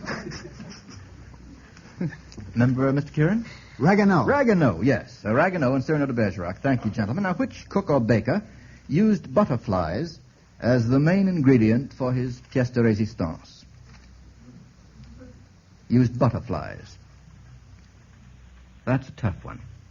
I know you all know it. You'll be surprised when I tell you. Mr. Adams, are you going to guess at it? No. No? Or Mr. Kieran? Well, is that Midsummer Night's Dream? No, I don't think so. It's the aged man in the ballad sung by the knight in Through the Looking Glass, who said, I look for butterflies that sleep among the wheat. I make them into mutton pies and sell them in the street. Remember now? You don't have to. No. That's one wrong. Which cook or baker used a pie for a bird cage? Mr. Adams. The cook that cooked 4 and 20 blackbirds Yes, in same. That's quite right. Now, how about this one from J.C. Adams of Evanston? Can you identify the play, a moving picture, in which one of the principal characters was a man 100 years old? A man 100 years old, Miss Struther? Rip Van Winkle? No, he wasn't as old as that. You're the only one that might be expected to remember that, Miss Skinner. Well, my father was in a play called 100 Years Old. Yes, and the man that he played was 100 years old, too. Play by the Spanish Quintero brothers. A woman 101 years old. Where would you find such a one? You'll find the character in Mesa de la Rocha's play White Oaks. The part was played by Ethel Barrymore. That gives us 2 wrong. How about a man 249 years old? Well, it's in Lost Horizon by James Hilton. Lived from 1681 to 1930, apparently. That gives us 3 wrong out of 3, sending $25 to Mr. Adams, courtesy of Lucky Strike, and a set of the Britannica. And now Mr. Cross wants to indulge in a sort of mass experiment. It's really a very easy experiment, Mr. Fadiman. I simply want all you cigarette smokers listening to reach down in your pockets, or pocketbooks, and pull out a package of your cigarettes. All right? Now, I just want to ask you these questions. Is that cigarette giving you all the smoking enjoyment you want? Does it always please your taste? Is it thoroughly mild? If you can't honestly answer yes, yes, yes, well, it's high time you tried Lucky's, for you may be really missing something. Remember, the American Tobacco Company pays the price to get the finer, lighter, naturally milder tobaccos. For example, 18% more than the average market price last season at Lexington, Kentucky, 32% more at Lawrenceville, Virginia, and so on at market after market. And the best we buy goes into Lucky's. Surely it's worth your while to discover a milder, better-tasting cigarette. So why not try Lucky's? Make the very next package of cigarettes you buy Lucky Strike. Thank you, Mr. Cross. This evening, Lucky Strike has paid out $75 in 3 sets of the encyclopedia, and the ladies have won by a score of 20-17 over the gentlemen. Thank you, Miss Skinner, and thank you, Miss Struther, for coming to our party tonight. Next week, the Levant, Kieran, Adams trio will... the gentlemen for being gentlemen. Yes, of course. That's the only reason. That old trio will be back at the bat next week, and our guest will be Sally Benson, whose most recent book is Junior Miss. Now, remember, for every question we use, whether or not it's answered correctly, the sender gets $10. If the question stumps us, you get $25 more, and in addition, the complete set of the encyclopedia. Send your letters to Information, please, 480 Lexington Avenue, New York City. And now a parting message from Mr. L.A. Speed Riggs, the famous tobacco auctioneer from Goldsboro, North Carolina. And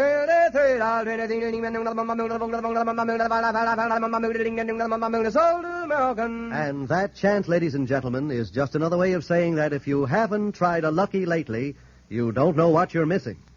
By the way, if you're going visiting this weekend, we suggest you bring your host or hostess a carton of Lucky's. It's sure to make a hit. Remember, with independent tobacco experts, with men who know tobacco best, it's Lucky's 2-to-1.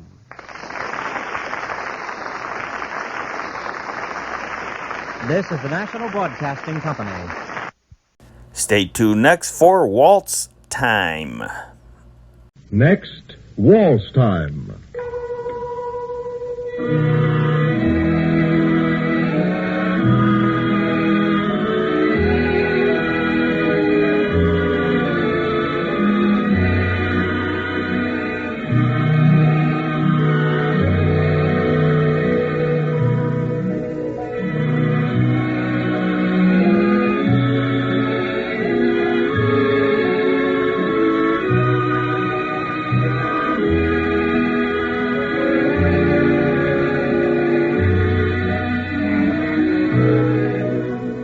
Ladies and gentlemen, it's dance time on the air. Presenting Abe Lyman's Orchestra in the famous all-musical production of Waltz Time with Frank Munn, the golden voice of radio, and the delightful Amsterdam Chorus.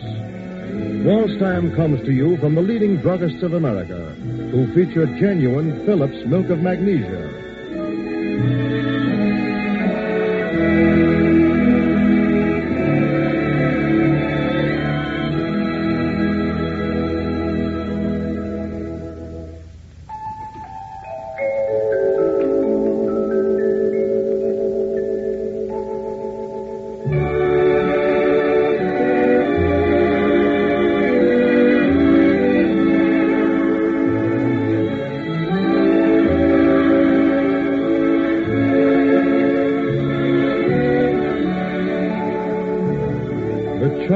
Grace of a lovely waltz greets us as Mr. Lyman's orchestra opens tonight's Waltz Time with the Madrigal of May.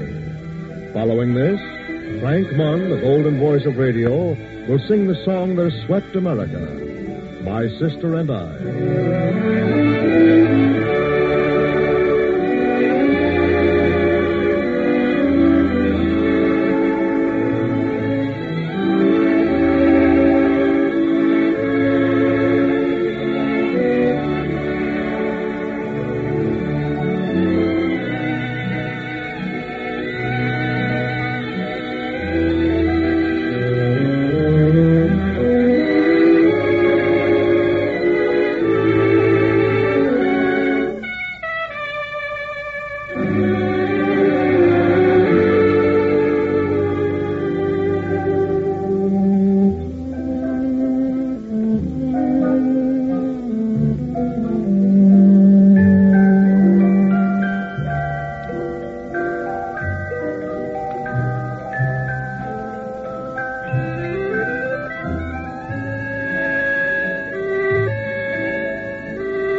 Goodbye and then sailed away, and we think of our friends who had to stay, but we don't talk about that.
Waltz, played by Mr. Lyman's orchestra. And then the Amsterdam chorus is heard in the new and charming song, Just a Little Bit South of North Carolina.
If you frequently feel tired and listless, if you are subject to headaches, indigestion, nerves, don't jump to the conclusion that there's something serious the matter with you.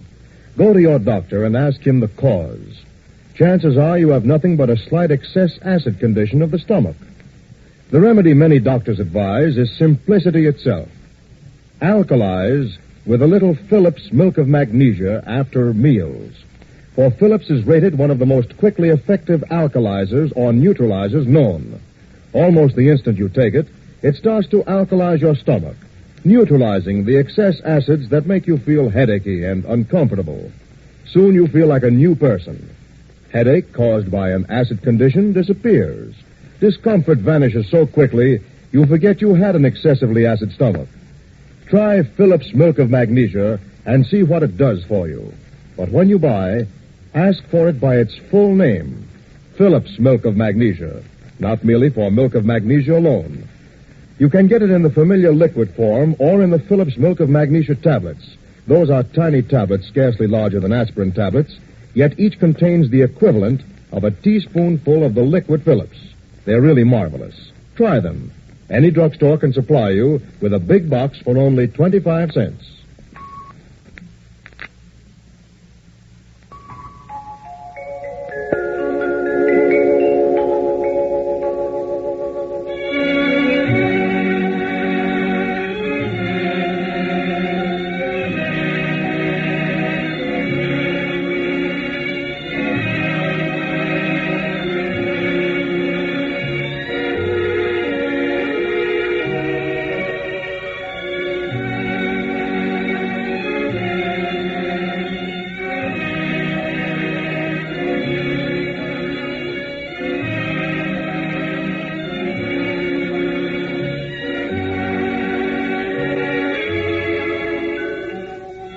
Back again to Waltz Time, starring Frank Munn with Abe Lyman's orchestra. First, we hear the orchestra in the melodic new waltz, One Kiss for Tomorrow. After which, Frank Munn will sing the beautiful new love song, Two Hearts That Pass in the Night.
Romances are made only to fade with the dawn.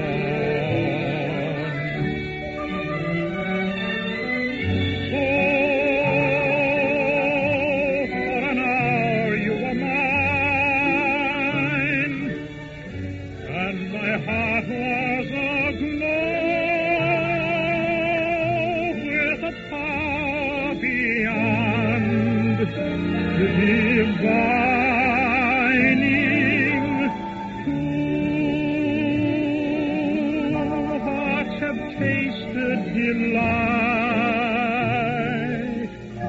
Must they always be lonely, alas, two hearts that pass in the night?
Mr. Lyman's orchestra is now heard in a delightful arrangement of the Siren's Waltz. And then we bring down the curtain on tonight's waltz time as Frank Munn with the Amsterdam Chorus sings in response to many, many requests the immortal old favorite, The Rose of Tralee.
pale moon was rising above the green mountain. The sun was declining beneath the blue sea when I strayed with my love to the pure crystal fountain that stands in the beautiful vale of Raleigh. She was lovely and fair as the rose of summer, yet was not her beauty alone that won me. Unknown was the truth in her eye ever dawning that made me love Mary, the rose of Raleigh. The full shade of evening when mantle was spreading, and Mary all smiling was listening to me. The moon rose above valley where pale rays was shedding when I won the heart of the rose of Raleigh. Oh, lovely and fair as the rose of summer, yet was not her beauty alone that won me. Unknown was the truth in her eye ever dawning that made me love Mary, the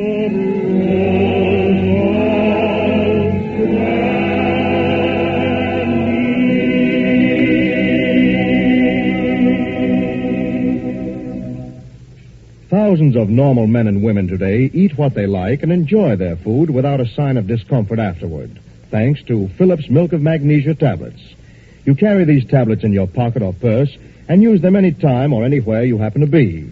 No acid indigestion, no acid headaches. For each one of these tablets contains the equivalent of a full teaspoon of genuine liquid Phillips Milk of Magnesia, rated one of the fastest and most effective alkalizers or neutralizers of excess stomach acids known. You'll be gratified at what they can do for you. Try them. A large pocket-sized box costs only 25 cents at any drugstore. Or get the economical family-size bottle, 200 tablets. But be sure you get genuine Phillips tablets. Ask for them by their full name, Phillips Milk of Magnesia tablets.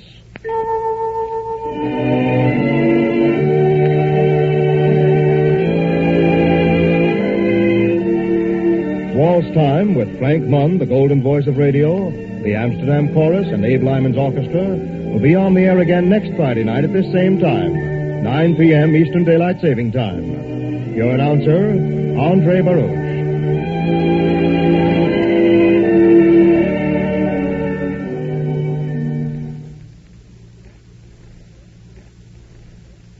Headache sufferers, get relief the very fast way thousands use. Just take 2 quick-acting Bayer aspirin tablets. Get genuine Bayer aspirin tomorrow. This is the National Broadcasting Company.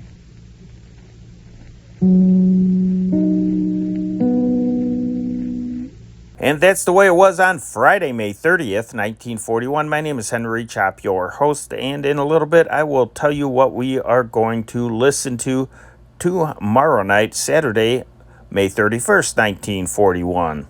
If you enjoy content like what you're listening to and watching tonight on this channel, please click on that subscribe button and that bell icon to get notifications. And also support us on this channel. We have 2 links in the description section to this video. You have to expand that description section to see those links. One is the PayPal and one is the GoFundMe. I do not make any money from any ads that you might see on this channel. The only way I make anything from this is contributions from viewers like you.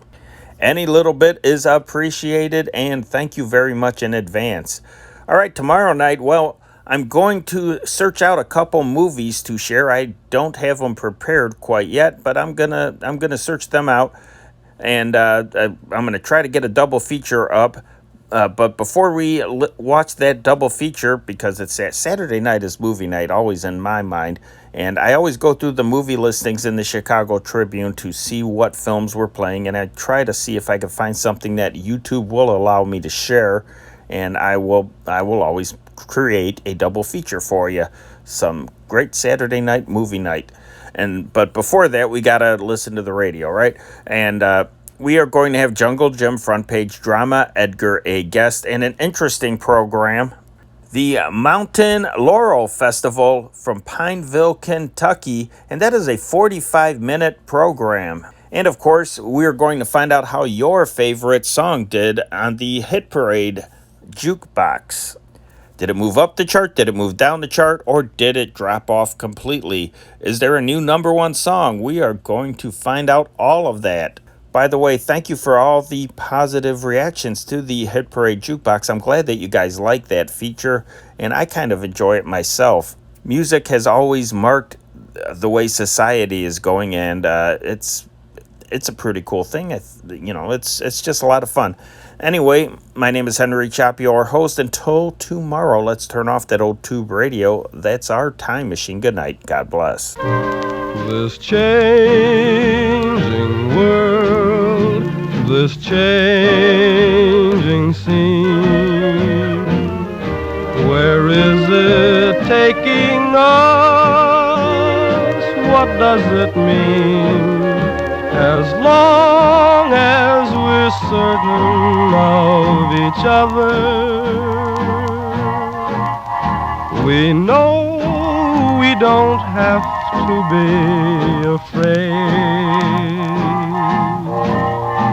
These changing times we rise above. We have no time for them. We have our love, and love is the only thing that still remains the same through all this change.